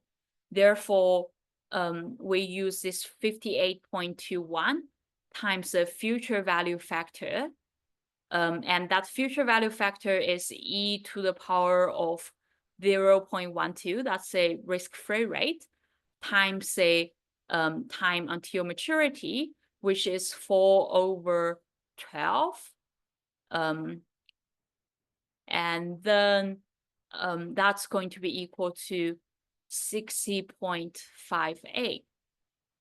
So now, and of course, this value is achieved like 4 months later at maturity. Now we have to consider 2 scenarios, like whether the ST is greater than 60, or if the ST is smaller than 60. So when ST is greater than 60, we are going to exercise a call. So if you exercise a call, then this maximum of ST minus 60 or 0 is just going to become ST minus 60, right? So, and those two ST are going to cancel each other out. So you'll just be left with minus 60 and also 60.58.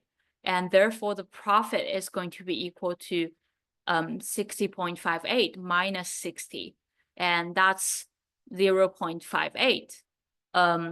So you get the profit of 0.58 4 months later. And of course, you if you are going to determine the profit, if you want to determine the profit today, you basically have to discount that. You have to discount that value 0.58 back to today, back to so by doing the discounting, you'll get 0.56. So that's exactly the same as our previous calculation by directly like subtracting the lower bound from the actual by subtracting the actual price from the lower bound. Now we also have to discuss a scenario where ST is smaller than 0. So for ST smaller than 0, we are going to walk away from the call. Therefore, we are going to receive the payment of 0, like from the second action, like from the call. So what we have as a profit will be minus ST and also plus this 60.58. So yep, that's a profit here for this scenario. But here we know that ST is smaller than 60, therefore 60.58 minus something smaller than 60, this profit is going to be greater than 0.58.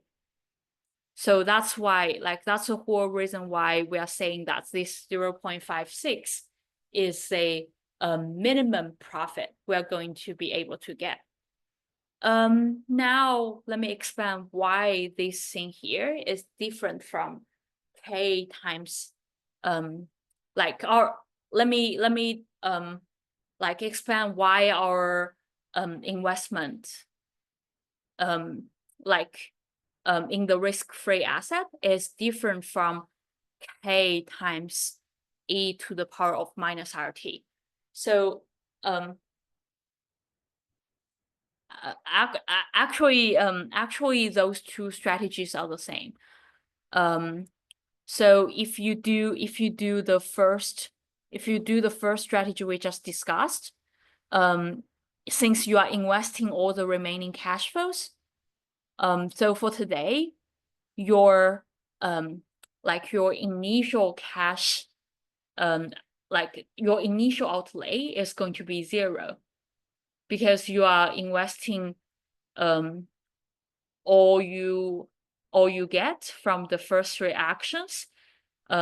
You are investing it all into the risk-free asset. So your net cash flow will just become 0. Your initial outlay is 0 for the first strategy. But if you follow strictly the statement that we are longing the call and we are like shorting the right hand side, then what happens is that your actually you will be able to generate some gain immediately today. So immediately at the current time.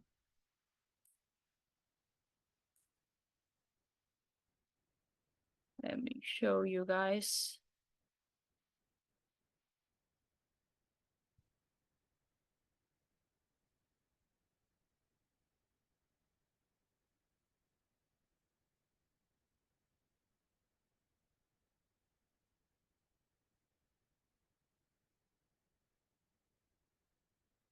So for the ease of understanding, let's just focus on the scenario of so right now I'm discussing the second strategy. Like the second strategy is that your like aside from the investment in dividend, your investment in the risk-free asset is going to be equal to K times e to the power of minus RT. So that's the second strategy.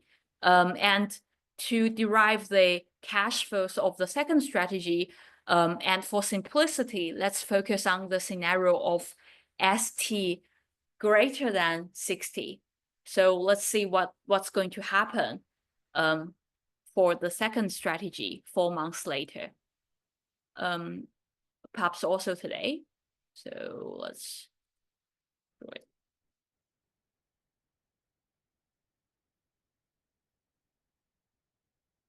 So for today,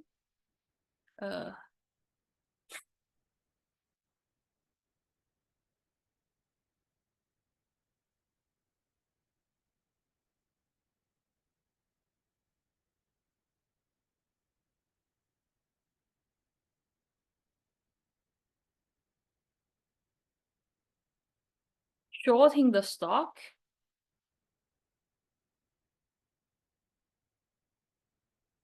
is again going to give you plus 64. So you receive S0 immediately, and you buy call, again, you are paying minus $5. And also, here you are investing for dividend.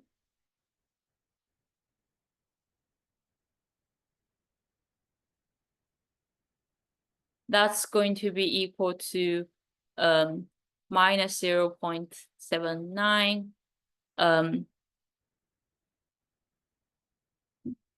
Then also you are investing in RF. So if you go with the second strategy, you'll find out that your cash flow today, like the net result of your cash flow today, is no longer zero. So invest for RF. That's going to be what we calculated, which is 57.647. So we are taking the negative sign of that because we are putting it into the savings account.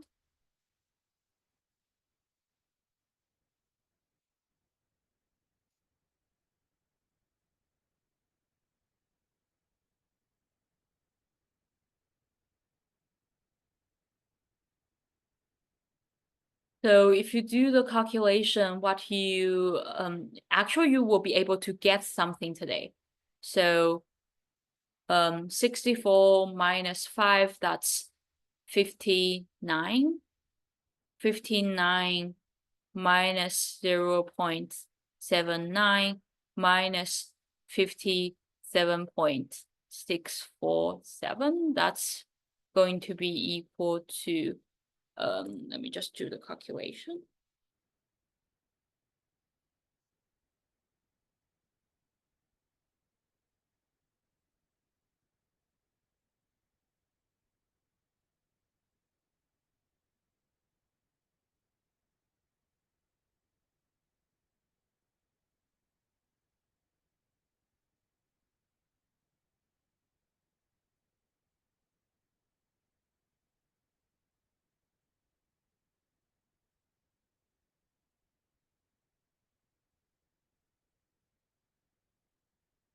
So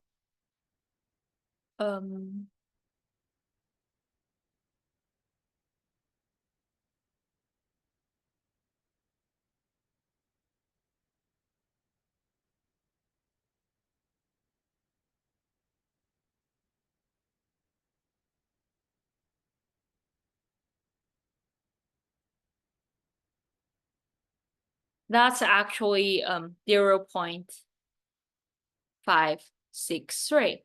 So what's happening here? Actually, here on the initial date, you already immediately get that minimum riskless profit.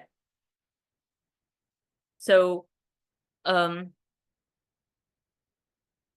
if you are not investing all the remaining cash flows, and instead you are like owning remaining, if you are owning like investing this K times E to the power of minus RT, that will basically result in the fact that you are actually earning the profit immediately today, rather than like earning the future value of 0.56 in 4 months.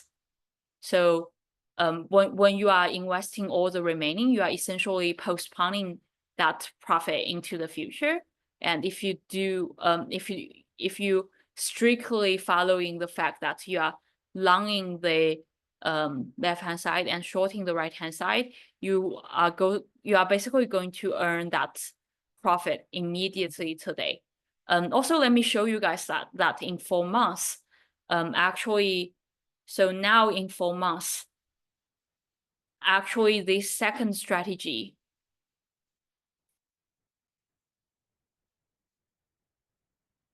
is going to give you 0 cash flow. If ST is greater than 60. So in 4 months,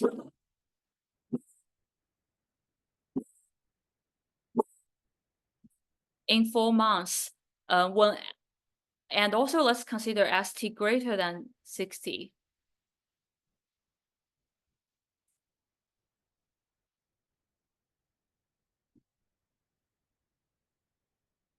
So when you short a stock, 4 months later, like your cash flow associated with that shorting of the stock is going to be minus ST again, because you have to buy back the stock, the minus ST. And now the payoff associated with the call, since ST is greater than the exercise price, therefore the payoff is just going to be ST minus 60. And also we know that actually this component is already gone in 1 month, because we just utilize that to pay the dividend in 1 month. And then recall that we are investing this amount for risk-free, and that amount after 4 months is going to, basically by design, this amount is going to be accumulate to 60. And since I invest this amount into savings, therefore I'm going to receive 60 in 4 months. And actually now, after 4 months, my cash flow will become 0. So the really difference between those two strategies are just that one is receiving the profit after 4 months, and the other is that you receive the profit today. You don't really have to you don't really need to understand the second strategy. I'm just expanding this to better help you guys comprehending. Sorry, you don't really need to understand the derivation of the second strategy here. I'm just trying to help you guys better comprehend the arbitrage strategies here by expanding the second strategy.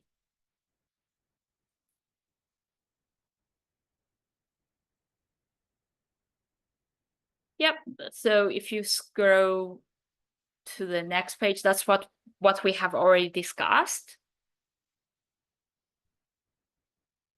Then we also have this relationship called as put-call parity. So let's consider 2 portfolios. One portfolio being that portfolio A, where you have a European call on a stock and the present value of the strike price in cash.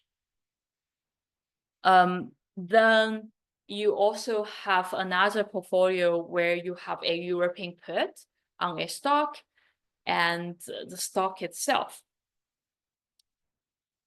So the argument I'm trying to make here is that portfolio A and portfolio B, at maturity date, they are going to deliver the exact same value. So for portfolio A, because I hold a European call, right? So the payoff of that European call is going to become the maximum of ST minus K, or 0.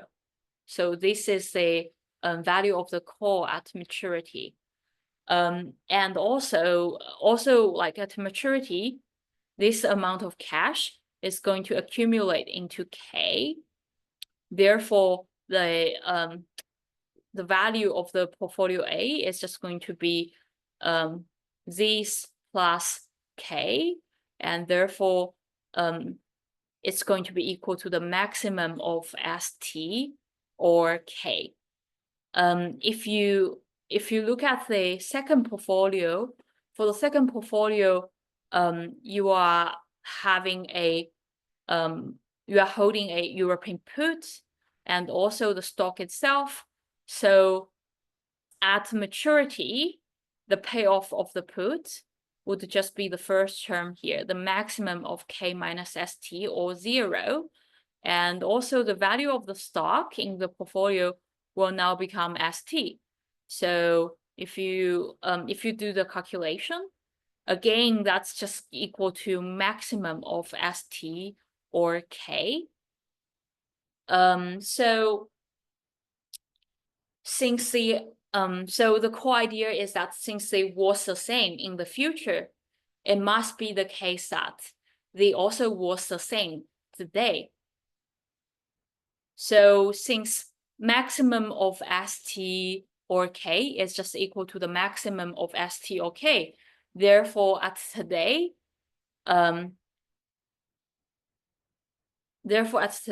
this term, this value should be equal to this value. Therefore, we have the put call parity. So the put call parity is somehow just depicting the law of one price. So if something is going to have, if two things are going to have the same value in the future, it must be the case that they also have the same value at now. So so that's a put call parity here. Note that this put call parity is only for European call and put.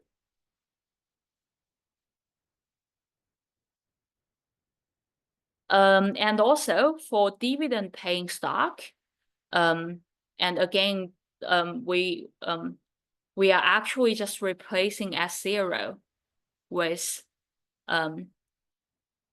S0 minus D.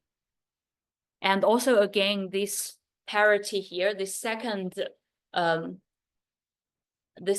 relationship here also only holds for the European options.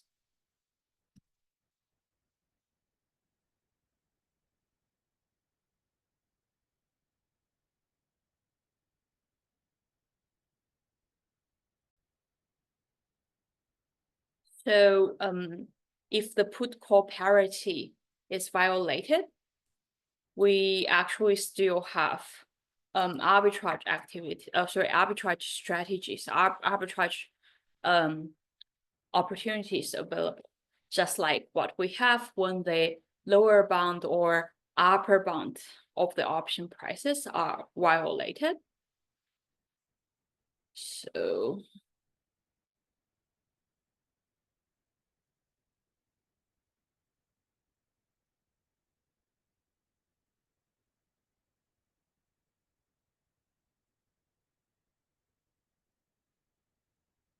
So in this example here, we have C equal to 2. That's a call price, the European call price. Remember that put call parity holds for European options. And the P, the put price is for the European. So the price for the European put is $3.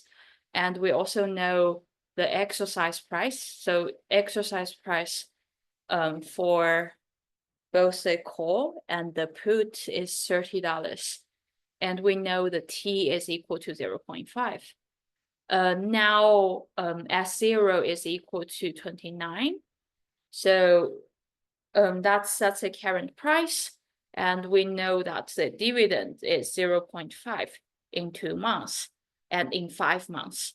So here it's basically saying that we are going to receive two dividend payments in the future, one occurring in month 2 and the other occurring in month 5. And for both of them, the value is 0.5. Obviously, we have to calculate the present value of those two dividend payments first. And that D, the present value of the dividend is equal to 0.5 and times the discounting factor. So that's occurring in month 2.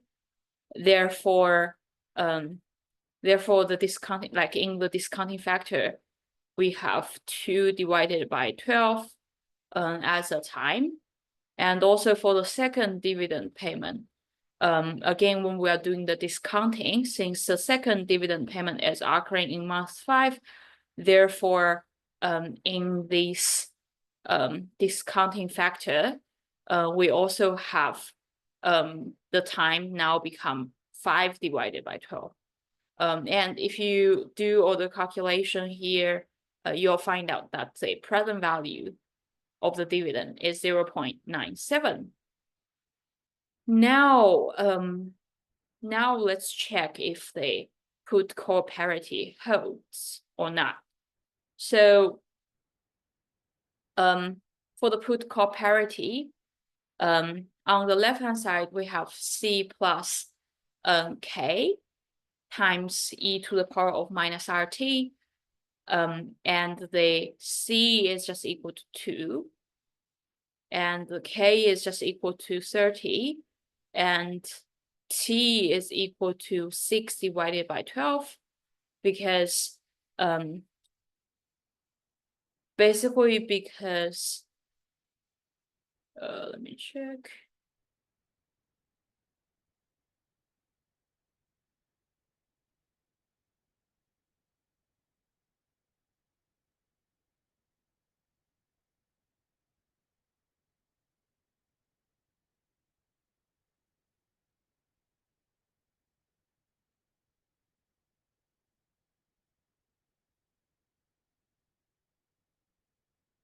So here, I think I'm missing a piece of information here. Oh, I'm not missing that piece of information, sorry. I was looking for the 6, actually, that 6 is somewhere here. So because we know that the maturity is in 0.5 years, equivalently, we are having 6 months until maturity. So that's what that's why we have this 6 divided by 12 here. That's effectively just a T. And see, this left hand side of the put call parity thirds just equal to 30.54. And as for the left hand side, as for the right hand side of the put call parity, it's just going to be equal to P, the put price, which is 3, and then plus S0, which is just 29. And you also minus the the present value of the dividend. So 3 plus 29 minus the present value of dividend we just calculated, 0.97. That's 31.03. And apparently those two values are not equal to each other, and the put call parity is violated. Also, we can tell that the left-hand side is too, the value of the left-hand side is too low, and the value of the right-hand side is too high. Therefore, we are going to long the undervalued portion, meaning that we are going to long the left-hand side and short the right-hand side.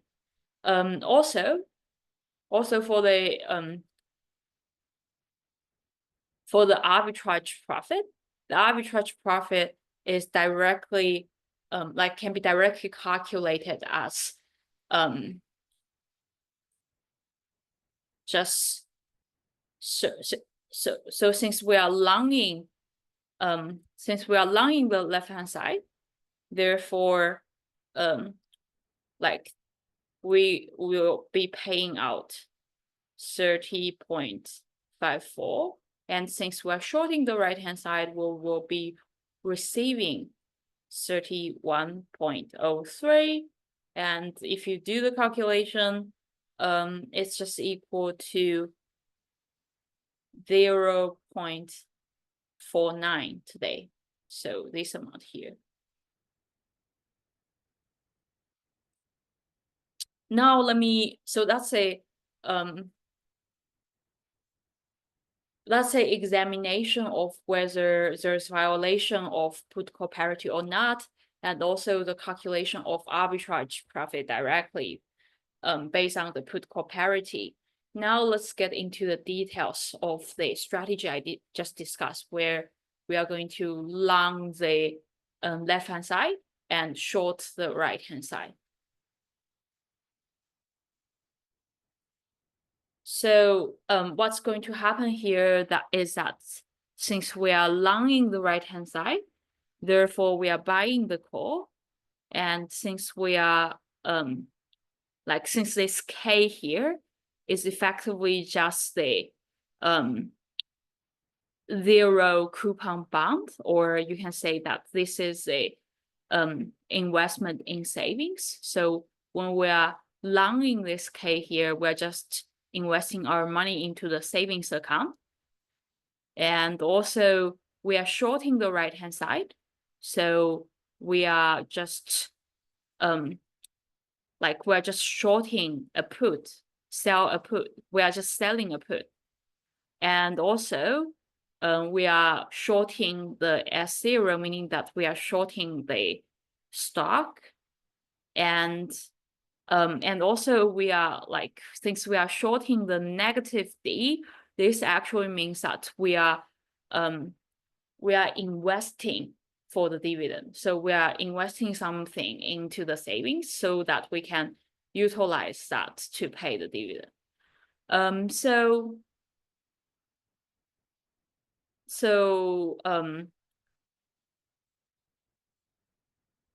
now let's work on the cash flows. So of course, like for this strategy here, somehow resemble this strategy, this strategy with option bound arbitrage. We of course we can choose that we do not invest all the remaining profits. So we can choose that we only, for example, here we are only investing this K times e to the power of minus RT here. Of course, we can choose to do things similar like this, but the end result, just like the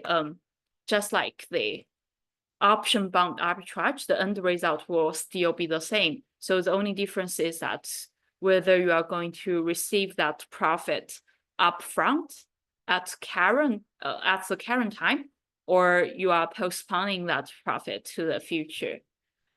So therefore, here we just focus on the scenario that when we are investing in the savings account, we actually invest all the remaining profits. So now let's take a look here. So when we buy a call, as today we are paying out $2. So that's a call price. And 6 months later, that call is going to give you the payoff of the maximum of ST minus K or 0. So yeah, K is just equal to 30. And also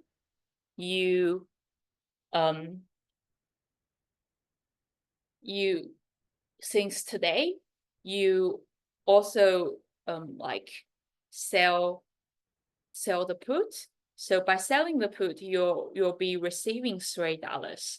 You'll be receiving the put price, and then 6 months later, you will be having this payoff, the negative of maximum 30 minus ST, the K minus ST, or 0. Then for shorting the stock, when you shorting the stock as today, you are going to receive $29. So that's, if you scroll back, that's just the S0, the current price. And in 6 months later, since you were shorting the stock, in 6 months later, you have to pay ST. So pay the stock price at the maturity date, actually pay the market stock price at the maturity date, in order to be able to buy back the stock and return the stock. Then, just like what we did for the option bond arbitrage, so we invest something for the dividend. So that's reflecting the D here. We are going to invest something for the dividend, and that investment is just going to be equal to the present value of the dividend, 0.97. And this investment of 0.97 is going to be used to make the two dividends payment. So 0.5 in 2 months and another 0.5 in 5 months. So essentially, this 0.97 will be canceled out by those two dividend payments. Then, after doing all those 4 actions, today you are also going to invest the remaining profits in the risk-free rate again. So let's calculate the profits. So I know I have written out that it's 29.03, but let's just double check. So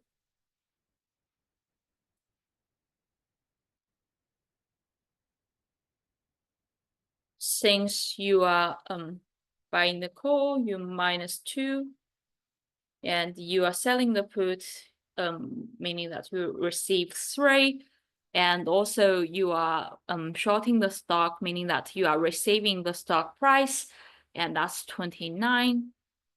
And then you also invest something for the dividend, that's 0.97, and that's equal to 30 minus 0.97, and that's going to be equal to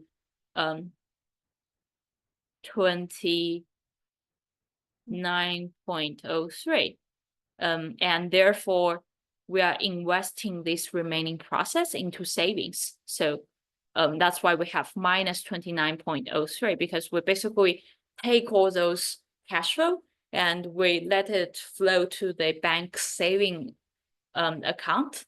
So that's why it's flowing out of our pocket. And therefore, if you add those cash flows together, it's going to be equal to 0 initial outlay today.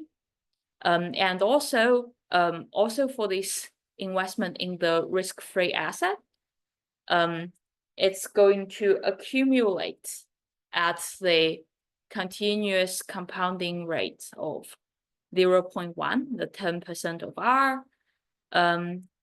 So also, since the maturity is 6 months away, therefore, when we are calculating the future value of that investment, we are using 29.03 times e to the power of R, which is 0.1, times the time, which is 6 divided by 12.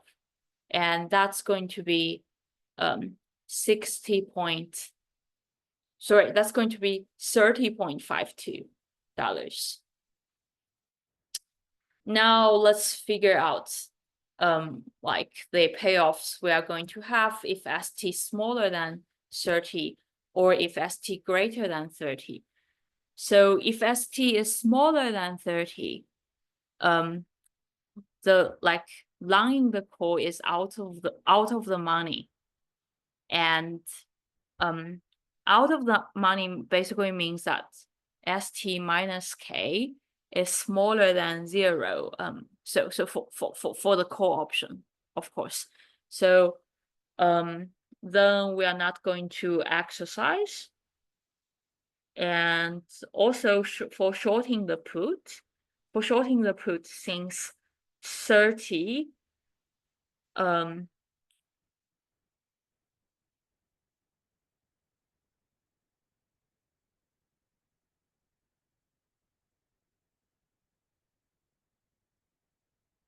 so when we are shorting the put, since 30 minus ST is greater than greater than 0 when ST is smaller than 30. So since this term is greater than 0, this basically means that our our put is now in the money, and we are shorting that in the money put, and therefore we will be forced to buy the stock for the exercise price of 30. And also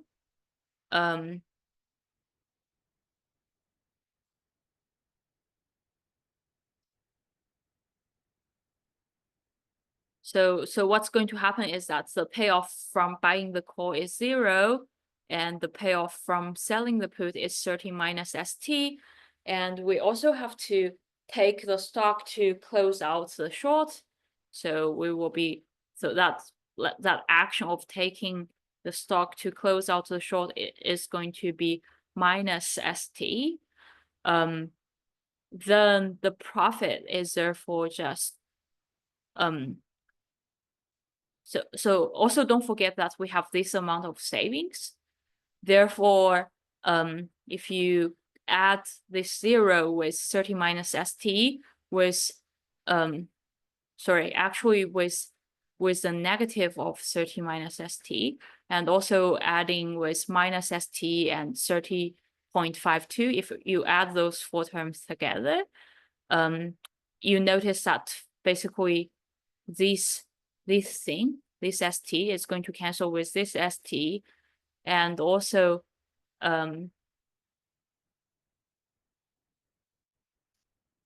actually now you are only left with 30.52 and minus 30. So that's how we reach at this profit calculation here. So that's the profit is just going to be 30.52 minus 30. That's 0.52. But note that that's actually the profit we are able to generate in 6 months. Like previously, the arbitrage profit I showed you guys, that's a present value of the profit. So that's a profit today. So we like to get the profit today. If ST smaller than 30, we basically just discount this 0.52 in month 6 back to month 0. Therefore, we use 0.52 times e to the power of minus r, minus 0.1, times 6 divided by 12. And that gives exactly the amount we calculated earlier directly by utilizing the put-call parity equation. So it's exactly 0.49 today. And also, if you think about ST greater than 30, now longing, so we are longing a call that's in the money. Therefore, we are going to exercise the option and we buy for $30. So if you are buying for $30, like for the exercise price, then your payoff is going to be ST minus 30. And also now you are shorting a put that's out of the money. Therefore, you walk away from the put, so you get nothing from the put.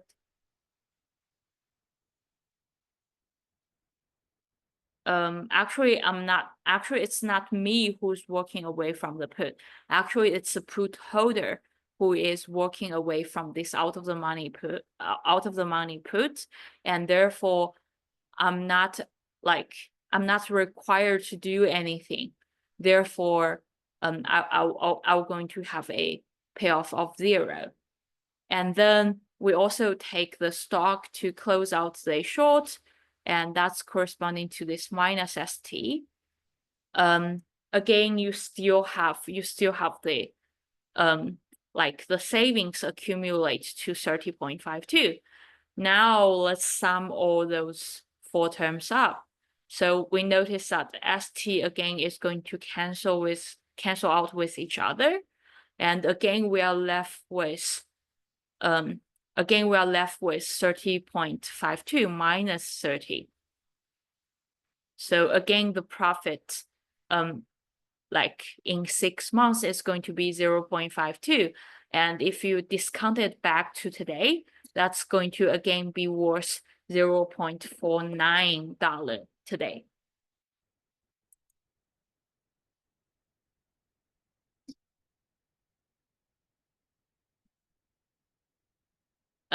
Now, actually, let me mention a little bit about the tip today.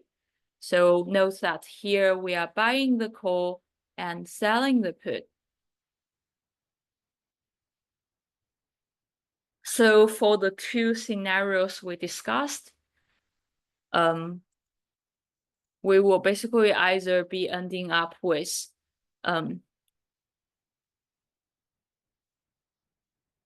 0 and this minus of 30 minus ST, or we will be ending up with ST greater than 30, and when ST greater than 30, the payoff from the call would be ST minus 30. And but in that case, the put is not going to be exercised, and we will be ending up with this 0 payoff. So in either case, if you add those 2 payoffs together, that's going to be equal to ST minus K, or ST minus 30. So like if you don't, so I'm going to further illustrate, use a diagram here on the right hand side. But even without looking at the diagram, since you are locking in the payoff of ST minus K here by utilizing those 2 actions. So we already know that actually buying a call and selling a put is generating the same payoff as a forward contract. Now let me further illustrate that utilizing the figure, like the diagram on the right hand side. So you guys can notice that the red curve, that's a payoff from longing a call, and the blue curve, that's the payoff diagram of shorting a put. So effectively, of course, those like this call and the put, they are having the same strike prices. And also, if you just combine those 2 payoffs, you actually don't have this anymore, and you don't have this anymore as well. And actually, the total payoff is just a green line. So again, by looking at the diagram, you also notice that the combination of the longing a call and shorting a put is just equivalent to longing a forward contract. Yep. Now let me get rid of those. So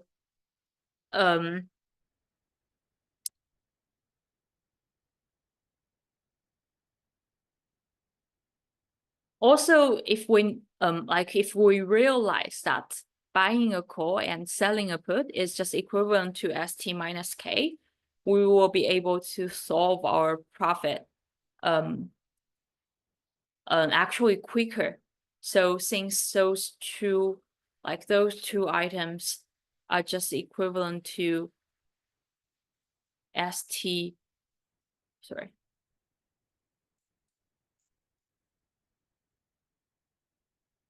So it's just equal to ST minus K. And now you just cancel out ST. So ST minus ST, they cancel each other out. And therefore, the profit is directly just the savings, 30.52 minus that K. Yep, it's quicker to solve for the profit if you notice that longing a call and shorting a put at the same time is just the same as longing a forward contract with the same strike price.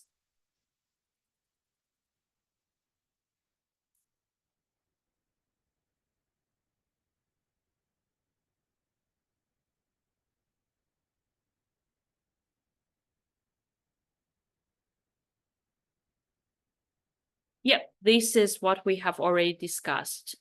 Also, one reminder is that whenever you are calculating the bonds, like the boundaries, and also whenever you are calculating the put call parity relationship, don't forget to convert the dividends into its present value. So the D, the capital D, stands for the present value. And also for this page, this is already what we have discussed. So now let's just proceed to the next page.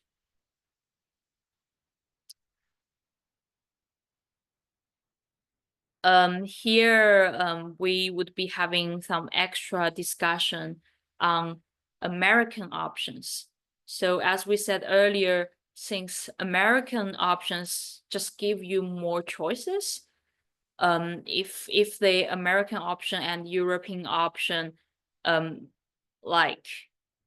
if they have the same other terms, if that's the case, actually the American option is always worth more than the European options.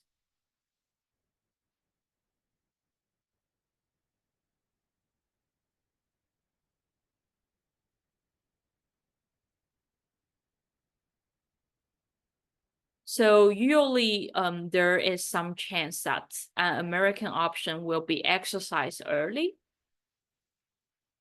But we have an exception, and that exception is an American call on a non-dividend paying stock. And for this exception, for this American call on non-dividend paying stock, for this exception, actually it's never optimal to exercise early. And now this inequality actually will become equality because we don't for this exception, because we don't exercise early anyways. So actually all the extra choices we have are just meaningless. So they don't have all those extra choices, they just don't have value. Therefore, C, the capital C, is going to equal to the smaller c. Now let me expand the intuition behind the behind the exception. So the exception we have is an American call on non-dividend paying stock. So for such a call option, the time value of money makes it advantageous to delay paying the strike price. So instead of exercising now and paying K now, you actually prefer to paying K at maturity. because you are paying the same amount of money later, and that's reflecting the time value of money. Then another intuition is that you don't want to exercise early, because even if you exercise late, no income is sacrificed because no dividend payment. So like anyways, like no matter you exercise or not, anyways, you don't get the dividend. So so that's the second intuition. And for the third intuition is that you perhaps prefer like hold the call option more for some more time, because you want downside protection. So holding the call option is going to provide you insurance against the stock price falling below the strike. So those three bullet points, those are the intuition for for not exercising for not exercising this exception American call early.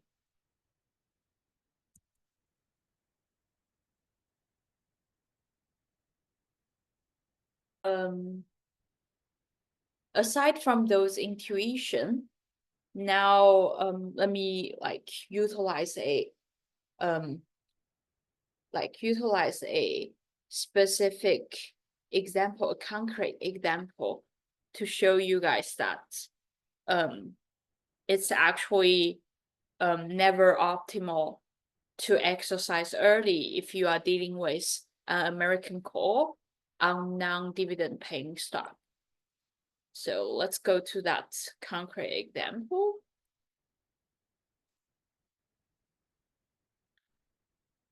So here you have an American call option on a non-dividend paying stock, and the S0 is 50.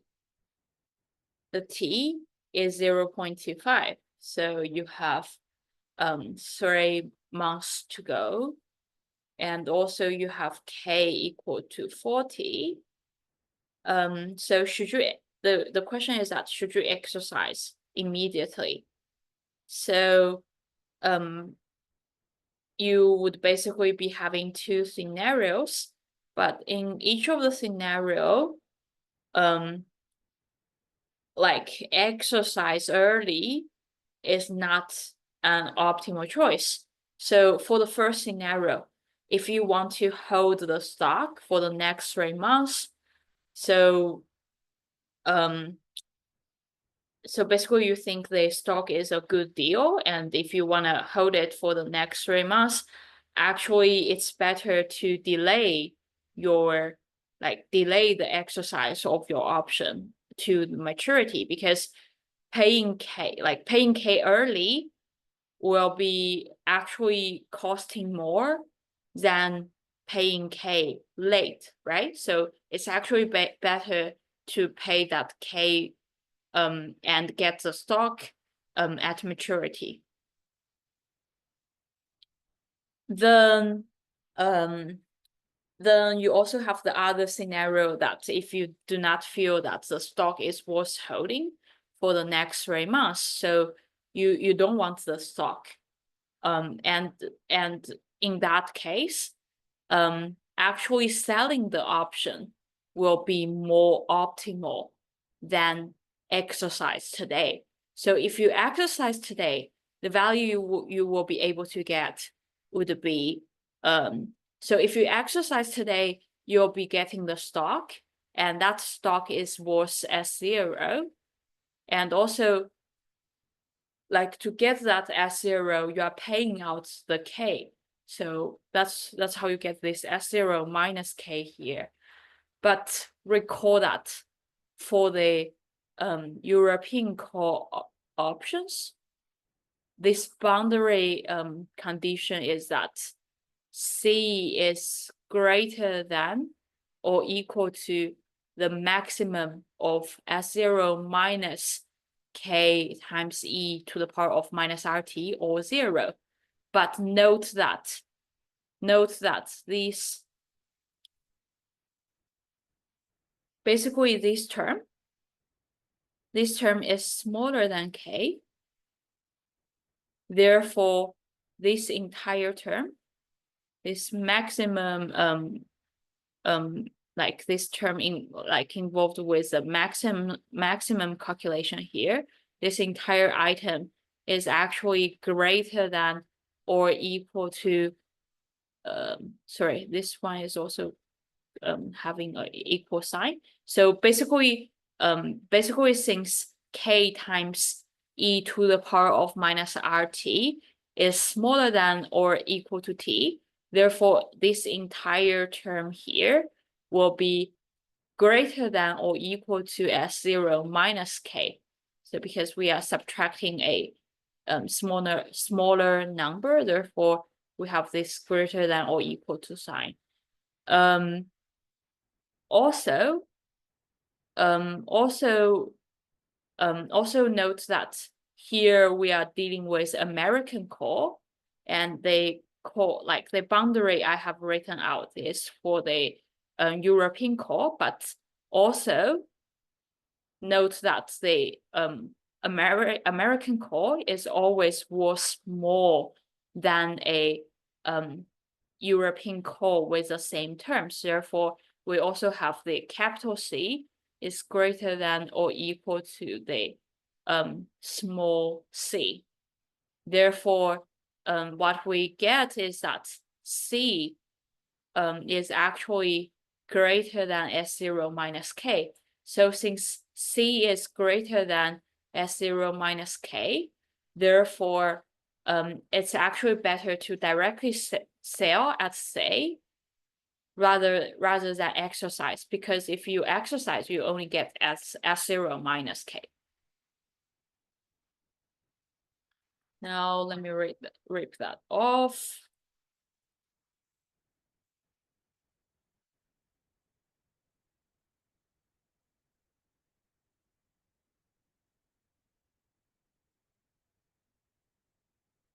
Now let me discuss, should puts be exercised early?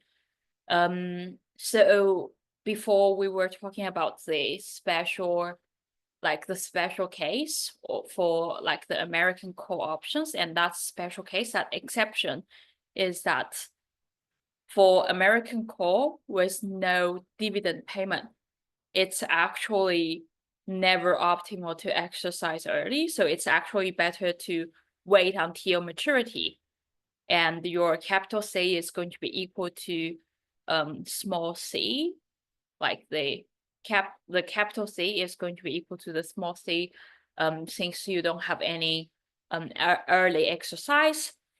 And also for this question here, we also have a special case. Like that special case is deep in money put.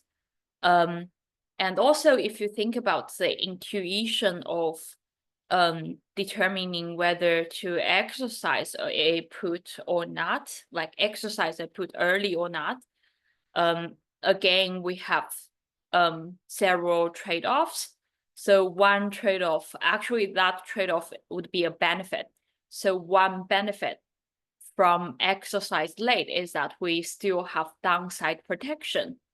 But we now the time value of money, instead of being a benefit of exercising late, now it actually becomes a benefit for exercising early. So in other words, it becomes it becomes a disadvantage of exercising late.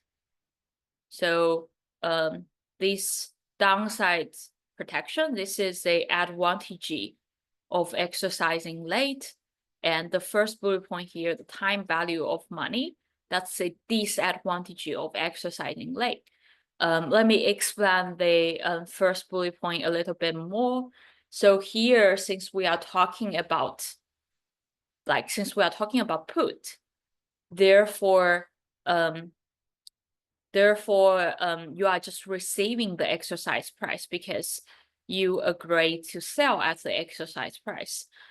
So when you are comparing early exercise with late exercise, so you are just effectively you are just comparing receiving K today with receiving K in the future. And according to time value of money, of course, receiving K today will be better rather than receiving K further in the future. Yeah, that's basically the explanation why the time value of money will now become a basically a disadvantage of exercising late. So if you think about deep in the money put, for deep in the money put, actually this let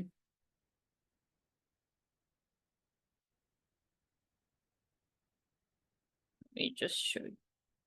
So remember that let me just remember that as we just said, this is a disadvantage, right? Disadvantage of exercising late. And the second bullet point here, that's the advantage of exercising late.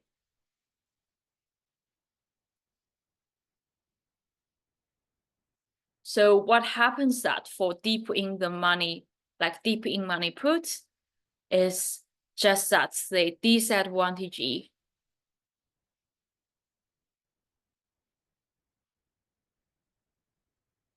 outweighs the advantage.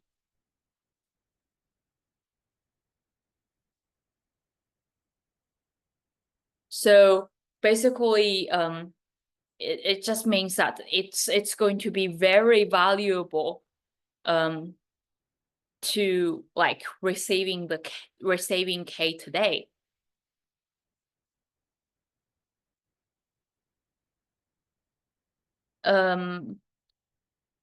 Let me use a so since the disadvantage far outweighs the advantage, therefore when we are dealing with deep in the money put, it's actually better to exercise early. Now let me use a concrete example to illustrate this. So if you consider an American put option with S0 equal to 10, T equal to 0.25, and K equal to 50, and R equal to 10%, should you exercise immediately? So if you calculate the moneyness, of the put option, you get K minus S0, K which is 50, minus S0, which is 10, that's going to be equal to 40. So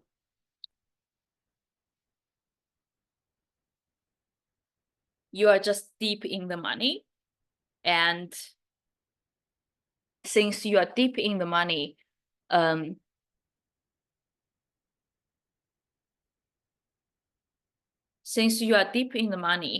it's actually better to receive that 40 now, right? So it's better to get the 40. Yep, that's reflecting this disadvantage of exercising late here. It's reflecting the time value of money. So since now you already have $40, so it's better actually to just realize them by exercising.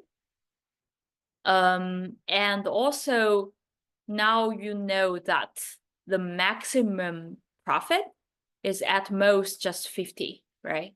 So, and also that maximum profit occurs when S0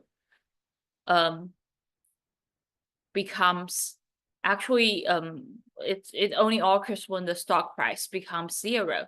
So which is actually not likely to happen. So now the time value of money and also risk of recovery will be making this 50 not optimal. Yep.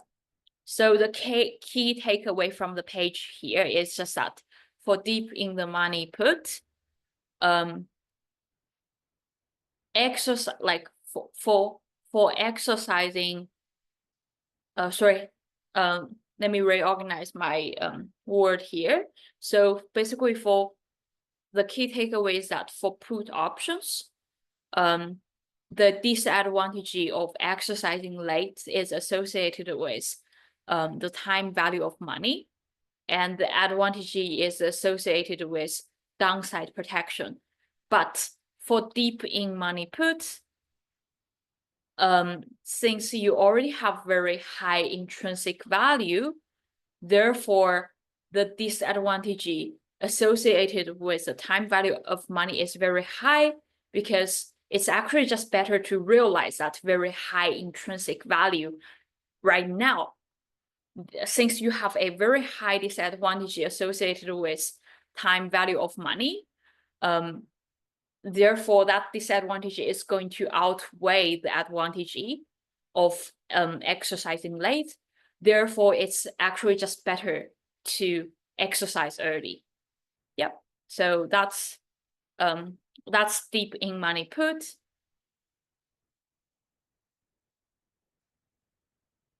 Now let's go to the bonds of American option prices. So for the call options, it's just the same like as a European. So the lower bound is the same, the upper bound is the same.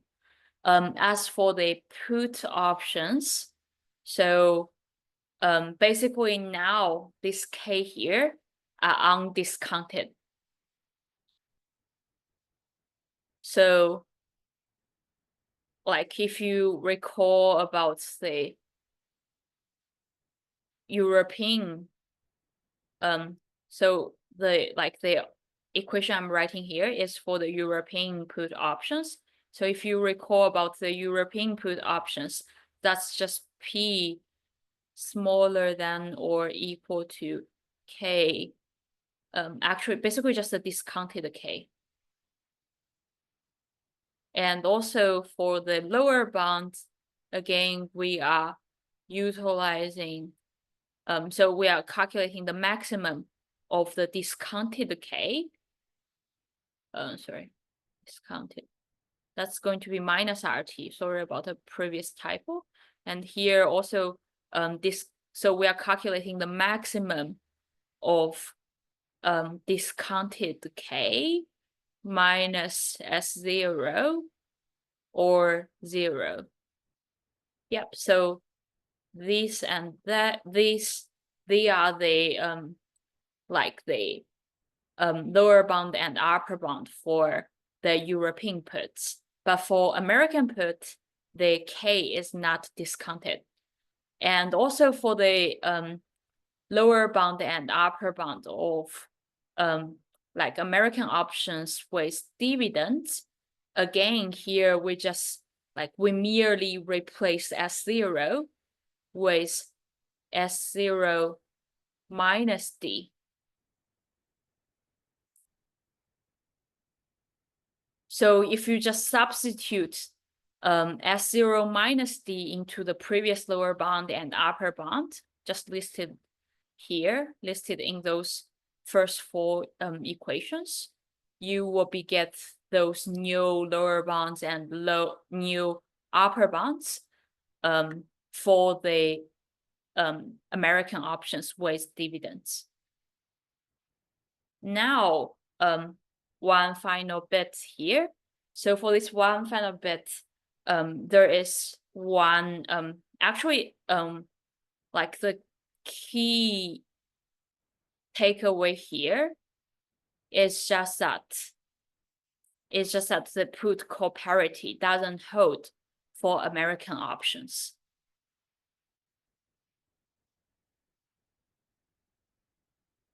So put and call parity only holds for European options. And for American options, we only have those two inequalities. one without dividend and one with dividends. Therefore, put call parity does not always hold because of transaction costs, and also because of like what we just discussed, because of the exchange traded options are usually American. Yep, that's all for today. Thank you guys for attending this session.